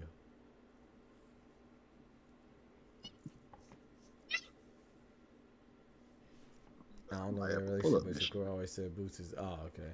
Yeah, I don't know either, man. I don't know either. I saw what, speaking of relationship, Hitches, you saw a take where he said that he'll fight. I think he was just trolling, though, but I don't know. He said Hitches can get it, too. I think he was trolling. I think they just forgot about it. I don't know. Nah, Tank switched up on him, too, after his comments. Who said something about his comments? Like, Hitchison was asked a question that pertained to him and Devin, and he gave his honest take on it. Oh. And there was some shots from, the infamous tweet and deleter himself. Tweet and delete. But he goes out of his way to not say anything bad against Boots. So, I don't know. What are we talking about? I think he's talking about Shakur right now. I don't know, man. I think those are just like little relationships. I don't be knowing about those. I don't even be caring to know, to be honest. Homie wars and homie back and forth, and of course I see it sometimes when I'm trying to look for some stories to talk about, and I don't be caring about it. I think they just be talking, and it's like me talking trash to my homie, man. We might be talking trash. We might be at odds one day, and then the next day is love. So I don't be taking that joke seriously. But I did see. I want to know what y'all think about Bakole calling out Joshua, man. I mean, Dubois. Y'all like that fight? So that's a good move. I think so Frank too. Warren can make it happen. But that's if he wants to. Yeah, Frank Warren. Yeah. I think Frank Warren eyeing that undisputed joint, man. I think that's what he's eyeing, the winner of Usyk and Fury. But I read that already. Oh, I'm tripping, Mike, bruh. Oh, no. Oh, nah, I'm tripping. What did he say? What did he do? Or what you do? He ain't do nothing. I freaking supposed to be watching this gosh dang WNBA, bro. Y'all got me missing the WNBA, bro. Oh. Yep. Who Everybody balling? be like, all right, Chad. Yes, sir. Atlanta Dream and New York Liberty playing right now. I'm tripping. It's the playoffs, baby. I can't miss the playoffs. I was about to say that. It's game 2. Liberty beat them the first game. I'm tripping. It started at 7:30, I believe, if I'm not mistaken. Bumba. I'm gonna stay on though. You know, I don't mind talking boxers. I could watch the game and Pull the chat back up real quick. I think Bakole calling out Dubois is a smart move. I don't know if Dubois takes it though. I guess he said if the money is right or something like that. Dubois. Oh well, he said he wants a money fight, but he was speaking in reference to Usyk Fury and Joshua rematch. It wasn't really in regards to the interview I saw. It was in regards to those three, not Bakole. I haven't seen him address Bakole yet. I think the Dubois can do whatever right now. I mean, it's because I agree. Don't come out here barking. What? My bad. He talking to his dog. Oh. No, I was thinking because I don't know the fighter itself, but if it was me personally, yeah, I didn't want to lose. I don't even want to try to compromise my rank if I can fight for either a title if Usyk goes down or try to unify against Usyk. Yep, I agree. Fight for a title, what? If Usyk goes down to cruiserweight? Yeah. Oh. Because all those things would be... Well, if he beats Fury and goes down, all those things would be vacated. Yeah. Yeah, we know. Well, actually, I think two of them have an interim champ. So Parker would be elevated, and Mahmoud Char, he'll be elevated as well because he's an interim champ for one of them as well. I think the WBC. I think so.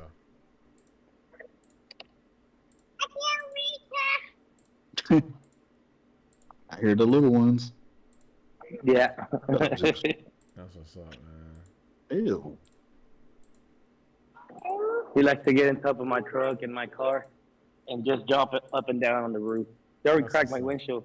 He cracked your windshield? Wow. Yeah. Dang. He got big old hobbit feet. That's what's up. Yeah. That's what's up, man. In Oklahoma, do they have they got safe light repair, safe light replace? Ah, hell no. You gotta drive your ass somewhere. We got records though. Dang. They'll charge you like $350, depends how far you're going. Okay. Dang. I know in Florida over here, man, they'll do that jump for. They replaced my mom. Just got her windshield replaced because she had a crack in it when she was traveling to come visit me. Her windshield got cracked driving behind a semi truck, and they safe light repair, safe light replace. I'm sure they do like around the city, but like I live more like around the countryside. Yeah, I remember you telling me that. Yep. Like right now, it looks cool. See if I can pull it up. I'm not in my balcony. Say that one more time. I'm actually outside, just chilling. Yeah, I'm not in my balcony. Okay. Safe light repair, safe light replace. I don't know. I can't really see myself right now. No, you good, bro. You good. Okay, we see the grass. All right, the grass. See. Oh, don't show Carmen. No, she said she's gonna pull like... up on one of your bulls, bro. She's gonna make steak, bro. That's crazy. Nah, that's the other side right now. That's well, I think one of them bulls, because there's two bulls. There's a young one that is barely getting into age, and then there's a big one. And the other day, the big one smacked the shit out of the young one. Like I'm talking head butter at full force, full speed. Dang. Just because one of the cows wasn't seasoned, but I was like, yeah, damn. Like I mean, he threw that little bull across the fucking fence. I'm like, oh shit. Or against the fence. I was like, oh Lord, oh hey, I'm like, hey yo. I didn't want to get in between that. I'm like, hell no. Yeah, let that one ride. They'll figure it out. You said you watching a Liberty game right now, Mike? That's what's up. The Liberty game. Yes, sir. New York Liberty. Who's MVP Dream, of the man. season? Huh? Who's the MVP of the season so far? Regular season? Asia Wilson, yeah, she already won it for the regular season. I thought it was like Clark. Clark? Oh. Nah, Asia Wilson. Nah, Asia Wilson had the first 1,000-game season in WNBA history. 1,000 points, sorry. Did I seen people? 1,000 points. I seen people saying CC was the GOAT. Yeah, because people are ridiculous. They don't watch. They People are ridiculous, man. You know how that goes. But she's definitely she won Rookie of the Year though, and she deserved it. She did win Rookie of the Year, but nah, not She not my Rookie of the Year. That's crazy. Hot take. Hot take. Who your Rookie of the Year, Ty? If old girl didn't get injured, you already know. Yeah. It would have been a lot more interesting if Angel Reese didn't get injured. That's true. But hey, it is what it is, man. She got that injury, man. Cameron Brink got injured early too, so that's unfortunate though.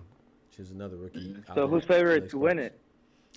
Number 1 seed is New York Liberty, so I would say them. But I actually think they're gonna win. But I'm picking them or Las Vegas Aces with Asia Wilson, the one that won the MVP. So Indiana Fevers, they're in the playoffs though. They're playing Indiana Fevers playing Connecticut Sun. I think they're also a good pick to win. I think they're gonna close out. I think they play tomorrow. I think they're gonna close out the Fever tomorrow. Damn. Which is Caitlin Clark's team, if you ain't know. Hey, you know how the NBA implemented that rule of the so many games per season you got to play for sure and all that? Oh yeah, to get like to be eligible to receive like the awards. Yeah. Yeah, well, you know, in soccer, they're using that as an excuse to play 70-plus games a year in a full season. Dang.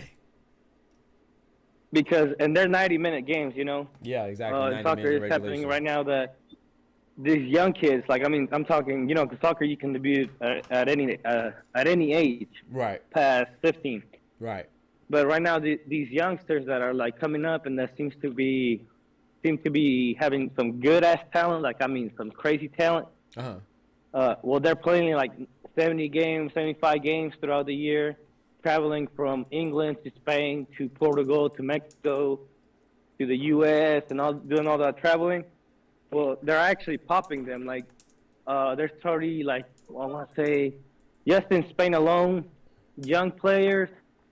I think there's already some in the up of 60 players already. With injuries, like not like small injuries. I'm talking about Achilles tendon. Ooh, that's no good. Knee problems. One of the kids' knee blew out. Ooh. I'm saying kids because this guy is like 17 years old. Right. And then there's this 18-year-old that already had 3 surgeries on his knees, and they can't get it right because they just keep forcing them to play. Dang. 3? Yeah, they're like in soccer. It's crazy the amount. Like if you're good and you have some kind of talent, and your team don't got any other good players, they'll put you in however you are. Hey. Or somebody come through and buy you a contract. I'm telling you. Yeah. Dang, man. That's tough. Sure, I watched the finals. Okay. So anyways, the only reason I mentioned that 70-game rule is because they were using that as an excuse to play them games. Like, well, the NBA's got so many games you have to play for sure. Right. Yeah, but it's not 70. I tell you that much. I'm telling you. Yeah, that's a lot. I think 60 is fair. 60? Yeah, 60 is fair. They need to either add depth on the squad or because you can only have so many players register and so many out with injuries before you can register more. You know what I mean? It's weird. I feel you on that. And then only transfer season is only August to September, and No.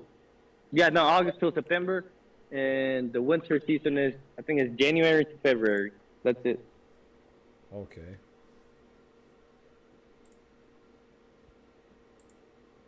But you said Alicia Baumgartner is fighting this weekend?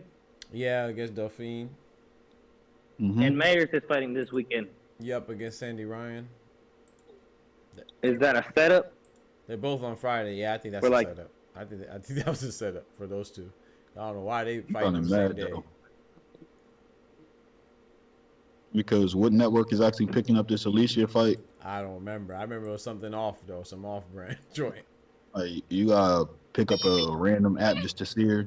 Yeah. They did it dirty after her PED thing. Yeah. Hopefully it does well. Though, like, nah, man, she good. She too fine. I don't even know who's on the card. I don't even know. Shoot's on the card. No. That's the Michaela Mayer one. I'm talking about on the Alicia Baumgartner one. Hmm. Who's on the tie? Theory. What'd you say? They talking about because she's dealing with Bill Haney, she ain't gonna be able to get any real coverage. They put it on Bill? That's crazy. I'm sitting here like, how's that on Bill? Everything on Bill, bro. What you mean, bro? It's all Bill's fault, man. Bill out here selling. It was Bill all along. Yep. Atlanta Dream up by 5 It wasn't right Bill now. with the PEDs. PEDs. Atlanta Dream up 50-45, man. Seen a Jamel sighting in the gym. Oh, really? Let's go. Yeah.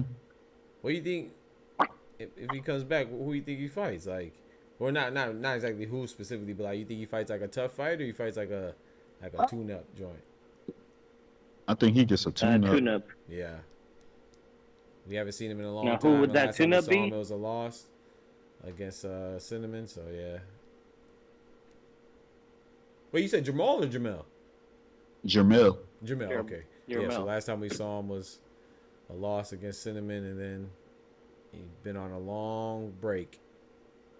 Yeah, he definitely needs a tune-up. Oh! Hold on. Wait. Sabrina Ionescu. What? There go my boy Mike. Mike rocking Sabrina. What you say? Sorry, Oscar. You think he fights Lubin or Ramos? Ooh, I don't think those are good tune-ups. You think those are good tune-ups? Well, Especially not Ramos. I mean, there's tune-ups. Ramos would be a tougher fight. Yeah, I think so too. But Lubin, his style and how Jamel approaches him, he getting stopped.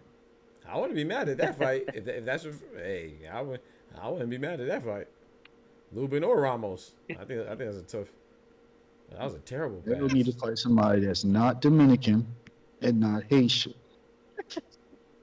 Ooh, Breonna Stewart just got blocked. I'm about tired of him sending my people to the shadow realm. They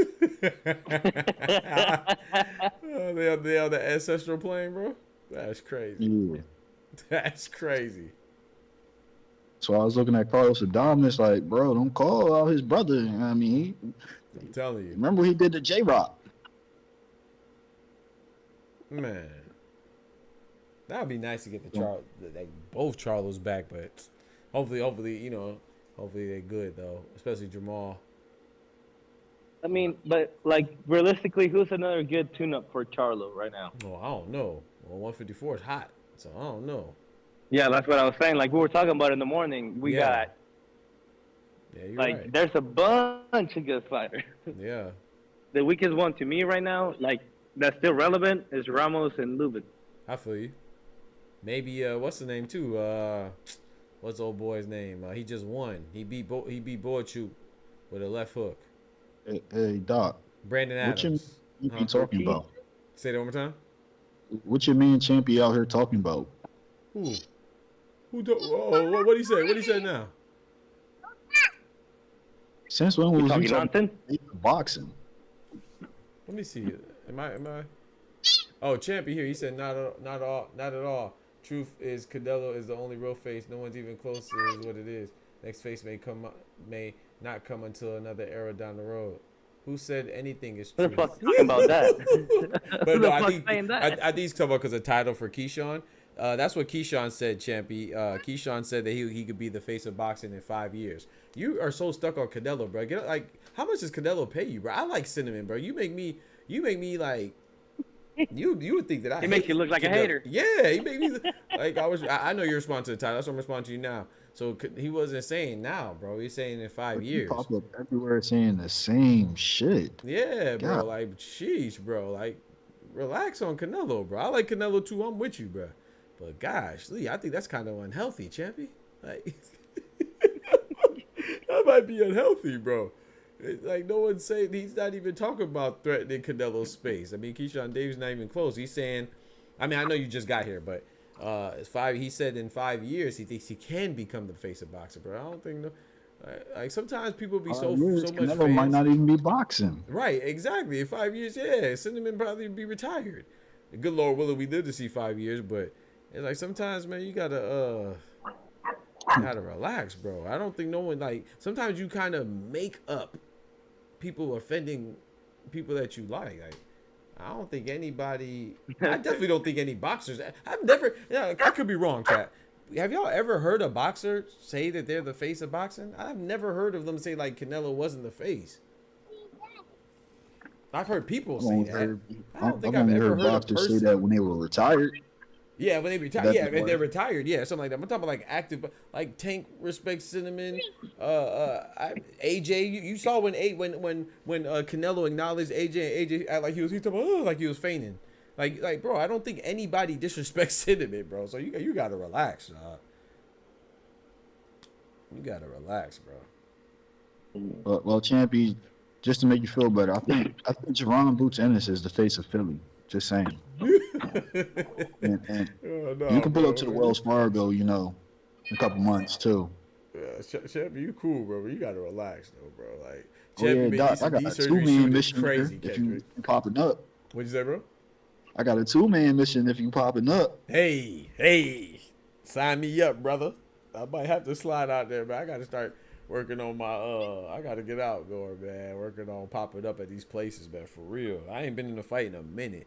Like I said, I think the last fight I went to was Tim Bradley and Pacquiao. That was a long time ago. Damn. Man, I want to go to boxing matches, but whenever I see that the drive is like big 2.5 hours, 3 hours away, I'm like, it ain't worth it.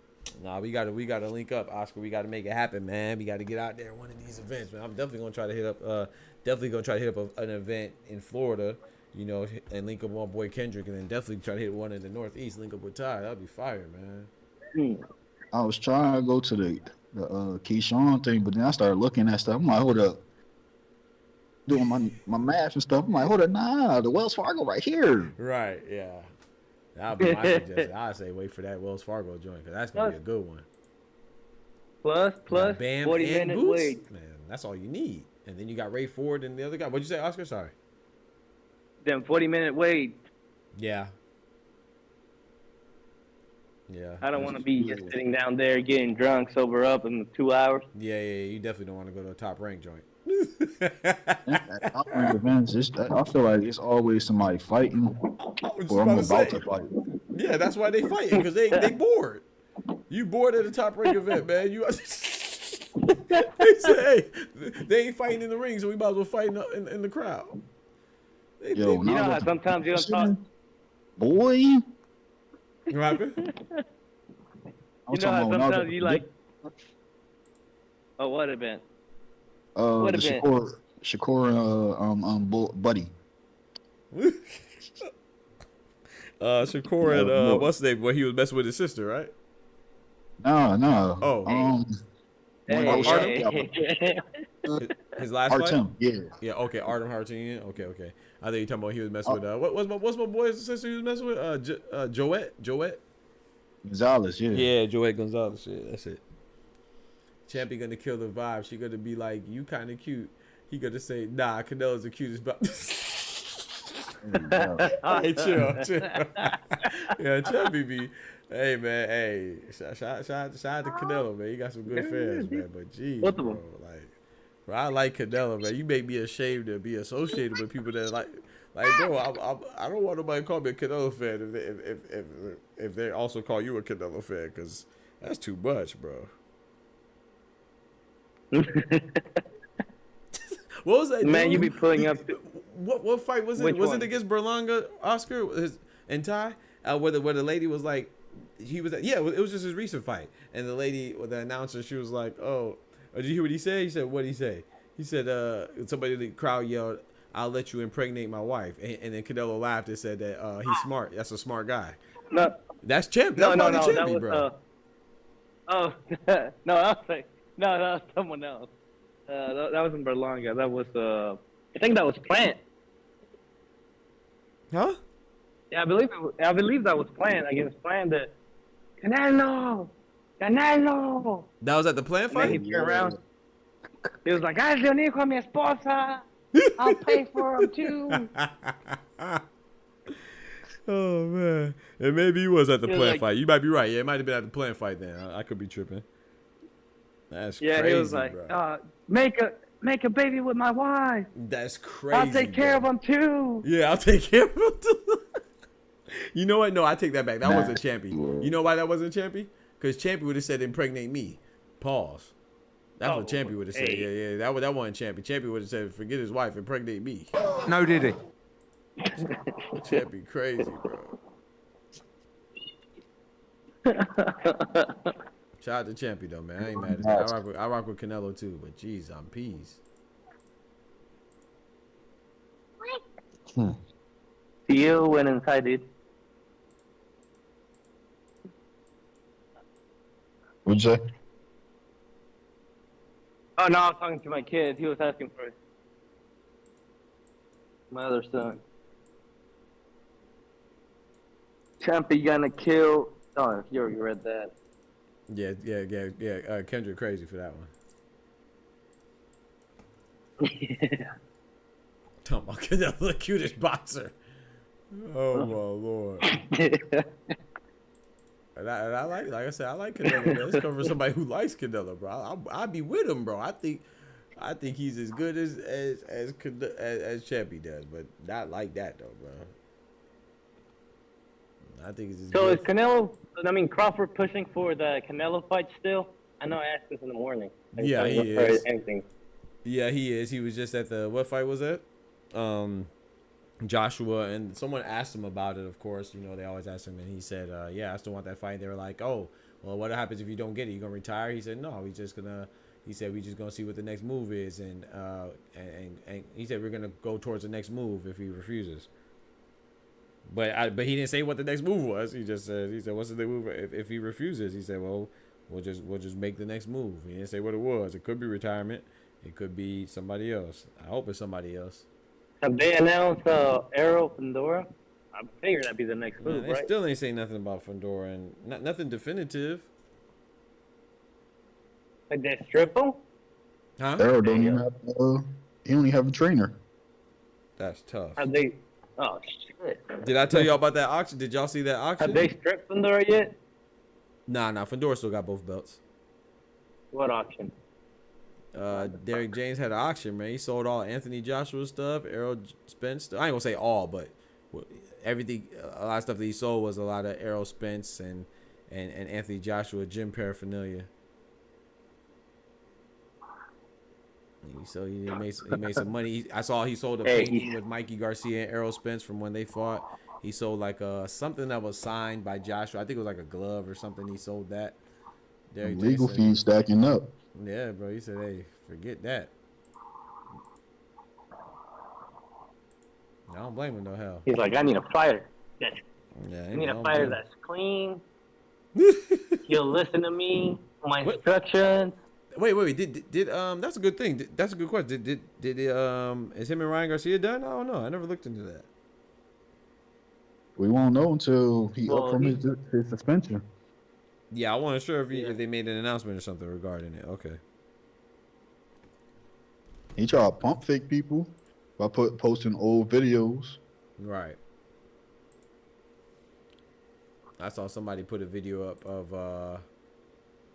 the sparring with him and Devin. Like, I don't know why, but some sparring from a long time ago. Like I don't understand the significance, but hey. I don't know what that was supposed to show. Yeah, me either. I don't know. And then when you see the thing in its entirety, it just shows why they were 3-3 exactly. as amateurs. Exactly. They just know each other too well. Right. Almost like stuff. I need to start. That's what I was saying. Tighten up with my Twitter presence. I need to start. Whoever won the first one is going to lose the second one. Yeah, that's what it looks like. And vice versa. Yep. Just back and forth pendulum type stuff. Oh, Jonquel Jones, big body. You see former MVP Jonquel Jones out there posting them up, Mike. 63-59. New York Liberty up by 4. Minute and 40 seconds left in the third.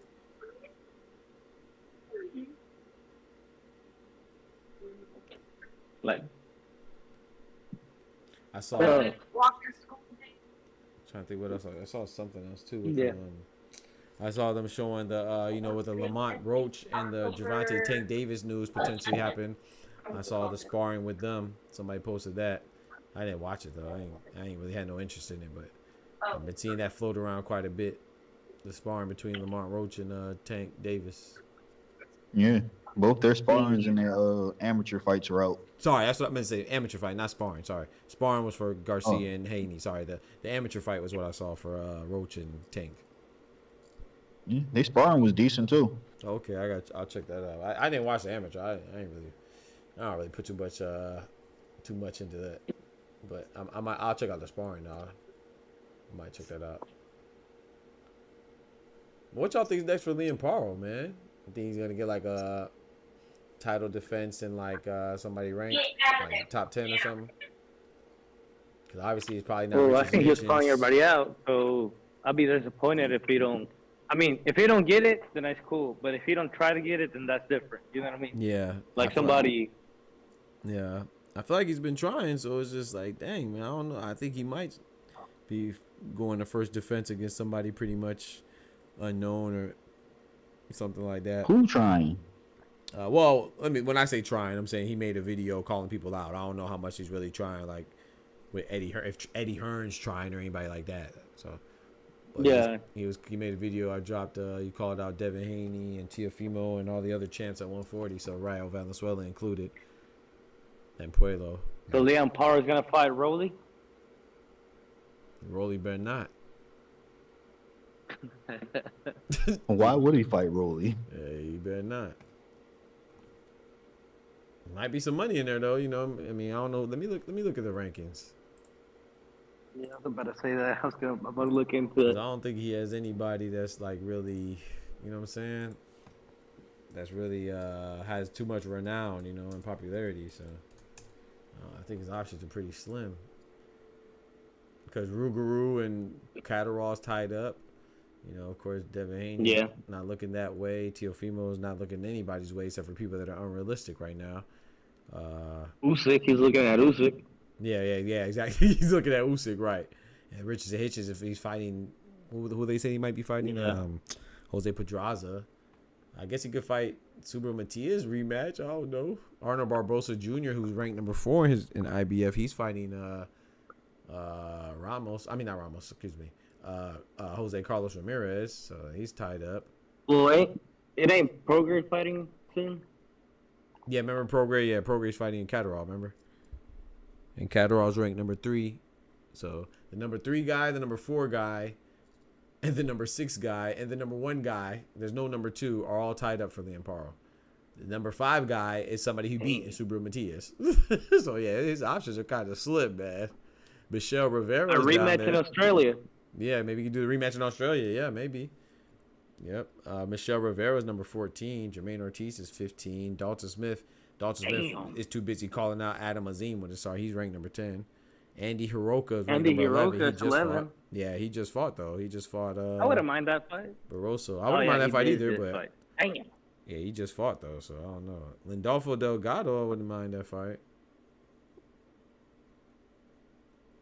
Yeah, what about you, Ty?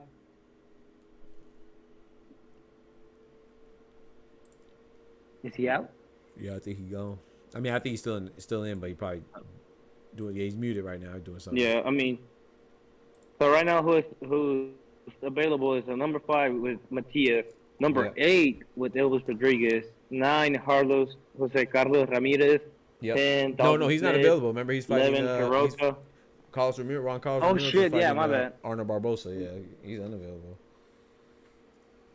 Damn, dude. So it's just literally Matias rematch. Sorry. No, not Hiroka. Jermaine. Yeah. Where is he fighting to? I'm not too familiar with him, so I'm not sure. To be honest. Yeah, I'm not either. Delgado. No. The Rivera and Jermaine. Right. I think out of all of them, I think I like Matias rematch in Australia. Yeah, I agree. That might pull the most attention as well. And Tio, let's see what Tio has. Well, he ain't fighting until next year either, so. Yeah, with that excuse me, with that litigation. Tio Fimo, man. I would like to see him fight somebody. Even though I don't like him like that, I would still like to see him fight somebody good, man. I would like for him to unify. I wouldn't even. Yeah. I don't want him to fight any rank opponents. I want a unification. Right. That's all I want you from Tio. Anything less than that, he's not looking for fights. He's ducking because he's been called to take over for a minute now. You feel me? And Puello, well, he got Devin Haney and Recess too, talking about a comeback. You know, I think that's what sucks about champions and like interim champions when the champion does claim that he wants to come back. Yeah. But he's not really coming back yet. Yeah, you're in limbo. You're stuck in limbo. Yeah, like so your hands are tied up. What are you supposed to do then? Right. That's why I was like, when people talk about the interim champions in the elevated and all that stuff, sometimes it's not their fault. A lot of times it's not their fault. Yeah. It's not that they don't want to fight. It's like, what's the name? James said it best. He said, yeah, interim champion or elevated champion usually equates to a ducked champion. Like somebody who's just, nobody wants to fight or they weren't given an opportunity for whatever reason. But we blame them like Ty. it's their fault. Yeah. Yeah, like, hey, Ty, I was asking you, but I don't know if you hear me now. Who do you want Paro to fight next? Because I think the only ones available, who were they? Matias, right, Doc? Yep, Matias, Matthew Germain. I'm not looking at it anymore. Lindolfo Delgado, I believe he's available, and Michelle Rivera. Yeah, Ali Rivera. I wouldn't be mad at that fight, to be honest. And I think that's about it. I think I'm missing somebody, but I'm not looking at it right now. Jermaine? Yeah, I said him already. Matthew Germain. Yeah, no, I said him already. Matthew Germain. No, Jermaine Ortiz. Oh yeah, Jermaine Ortiz. Okay, my bad. Yep, thank you. Yep. Yeah, Jermaine Ortiz. Yep. Yeah, I don't think anybody's in a rush to see him again. And that's bad because I thought I still think he's good, man, but that performance was terrible. I think that's an excuse for people not to fight him either. Yep, and that's another, and I'm not mad at that excuse because he brought that excuse on himself.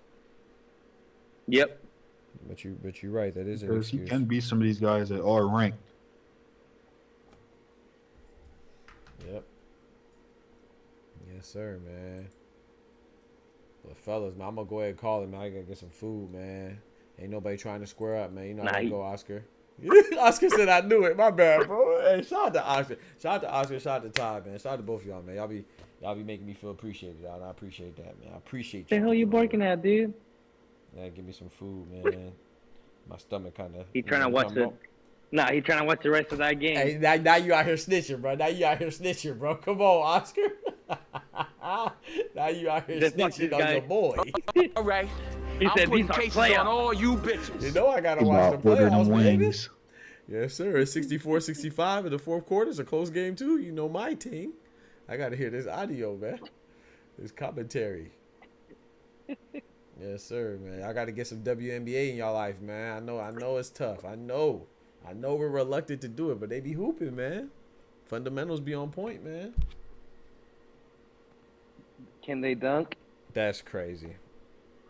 No, I'm asking for real. I don't know. Oh, I thought you were trolling. Well, I would say collectively no, but individually there's like 3 that could dunk. Asia Wilson could dunk. Brittany Griner could dunk. Or maybe 2. That's the only 2 I can think of right now off the top of my head.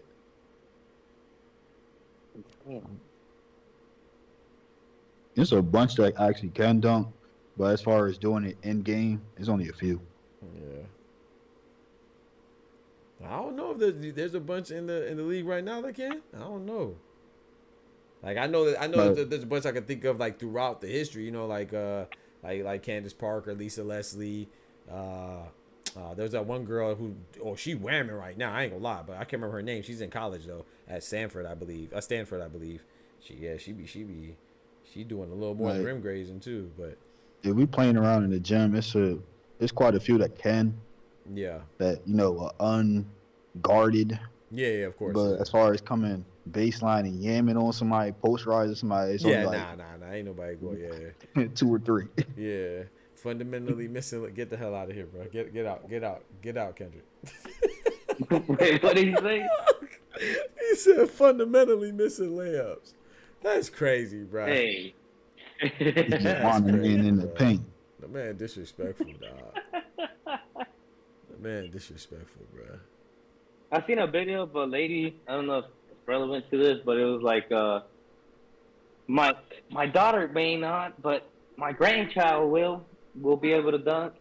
Because I guess they were talking about lowering the hoops. Oh. And they're against lowering the hoops. I mean, I think it's up to them, but I wouldn't say I'm against it, but if they did like 9 feet, I wouldn't mind, but I don't know. I think it's up to them. Yeah, I don't know. However they decide that. I don't know how or who would decide it, but I wouldn't. But if it was up to you, yeah, I wouldn't be against. Would you change it? Wouldn't lower the rim at all, because that changes the whole shooting.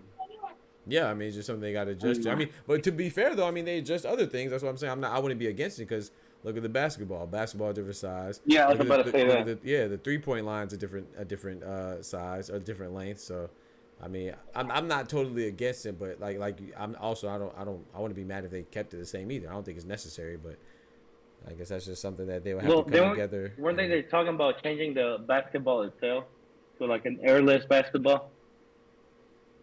I saw talk about it airless, but I didn't know about the implementation into the league though. I don't know about that, if that's what you're saying. But I've seen like the airless basketball talked about, and I didn't know about them transitioning to the league though. I'm not sure about that. I feel like that's gonna change the whole game again. Yeah. Because it's a different feeling, different things. People are gonna be having sore thumbs. Right. Yo, Flyer Frequency in the building. What's good, brethren? Sabrina doing her thing. Yeah, I'm telling you, it's a good game, man. They hating on the ladies, man. Shout out to the queens out there on the hardwood, man. Pause. They out there on the court. Hey, yo. On the hardwood. The ladies on the hardwood, that sounded crazy. No, did it? No pause. Yeah, no pause. You're right, no pause.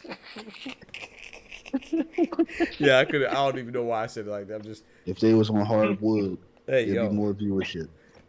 Hey, come on, bro. What are you talking about, bro? What? Nah, if we keeping it J before CC and AR, Buns and Basketball's viewership. I knew he was about to go there. I knew it, bro. I'm talking about Brianna Stewart, Jonquel Jones, Sabrina Ionescu, Tina Charles. Right, this man talking about Buns and Basketball. That's crazy, bro. Alicia Gray. We talking about the big crazy, three. Bro. This man want to see cheeks, double cheek. This man want to see cheeks. Ghetto party. Come on, man. Come on, bro. Miss Twerksome? Come on, bro. Shout outs to them. That's crazy, bro. Y'all disrespectful. Nah, y'all do disrespectful. certain you know about Miss Twerksome. Nah, bro. I don't know nothing about nothing, bro. Y'all disrespectful right now. All right. I'm putting cases on all you bitches. No comment. Buds and Basketball is the best female league. That's crazy, bro. Nah, I'm out, bro. Y'all.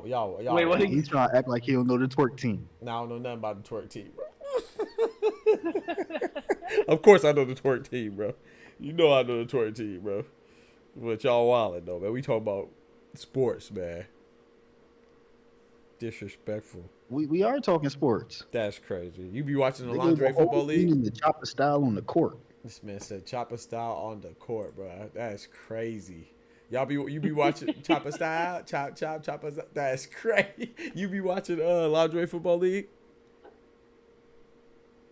Yeah, I've seen a couple of those events live. It was kind of lit. Y'all wildin', bro. Nah. You know what's crazy about that? I told my homegirl, I had a homegirl I went to high school, but she actually was, you might know her, depending on how much you watched it, but her name was Ziegler, Lauren Ziegler. Her name is, not was, but is. But she was the MVP of that joint too. She actually had some tickets to go, but I feel like a pervert. I said, man, I can't watch you. I can't watch it. I feel like a pervert. No disrespect to anybody who does. I can't watch it, bro. I was like, I can't watch this. But shout out to them though, you know what I'm saying? Shout out to, there's a market for anything if you do your thing, baby. Do your thing.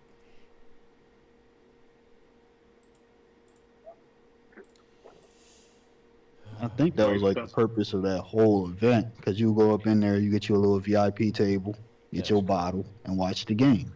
That's crazy. That's crazy. Hey, Oscar, you live. Let your wife come home when you watching Buns and basketball. That's the last time you're gonna see Oscar. That's why I want to go to an overtime event. Oscar gonna get packed up like Joshua. She gonna do you like Dubois.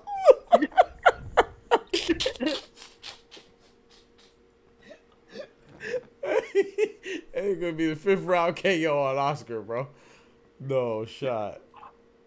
I like going to them events and they got their little VIP joints. That's why I gotta go to an overtime event. I feel it. Y'all wildin', man. Buns and basketball is crazy, man. You seen what the overtime arena look like for football? I mean, not football, boxing. If I seen what now? Sorry.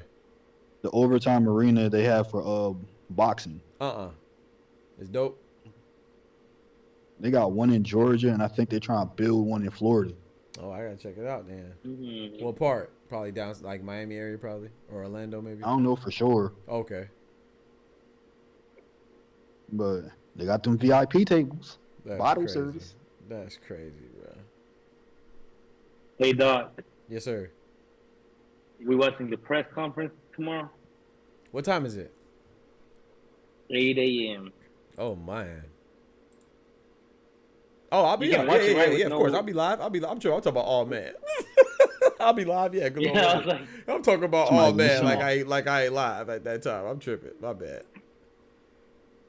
Yeah. Berta Beer said, if I feel like I'm gonna lose this fight, I'm gonna get an Achilles tendon again. I'm telling you. Yeah, I'm down to watch it. Why not? You can just watch it and just say to chat like, "This is what's happening."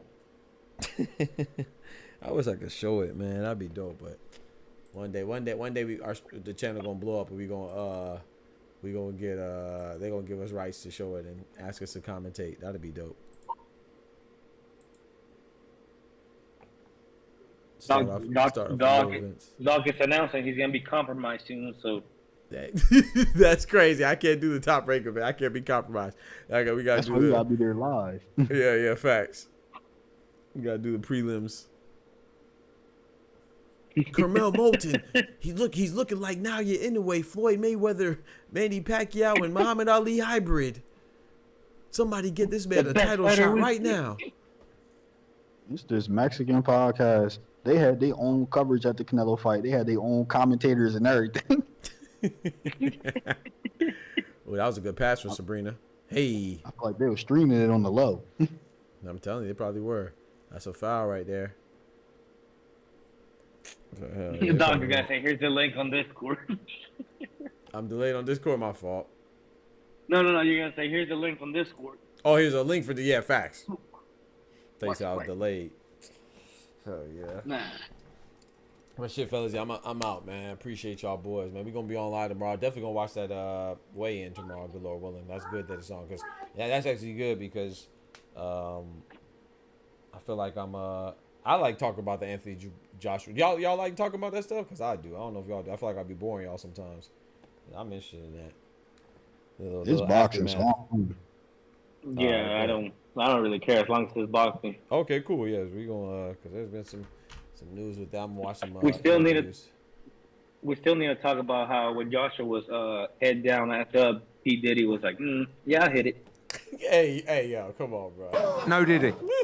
No Diddy. No, come on, it bro. wasn't Diddy. It was Spencer Farron out there. Yeah, Spencer Farron. Yeah, he talked about that black magic stuff and all this stuff. And I saw somebody make a post which had me laughing, bro. Like, people be reaching. They said that Tyson Fury and AJ, since beating Ngannou, are both 0-1.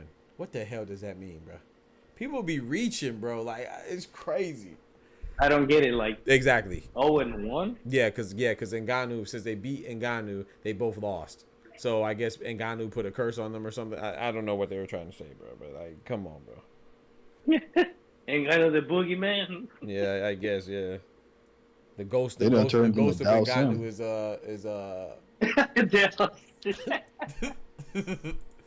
like, come on, bro. What are we doing, bro? They're reaching. That's what they're doing.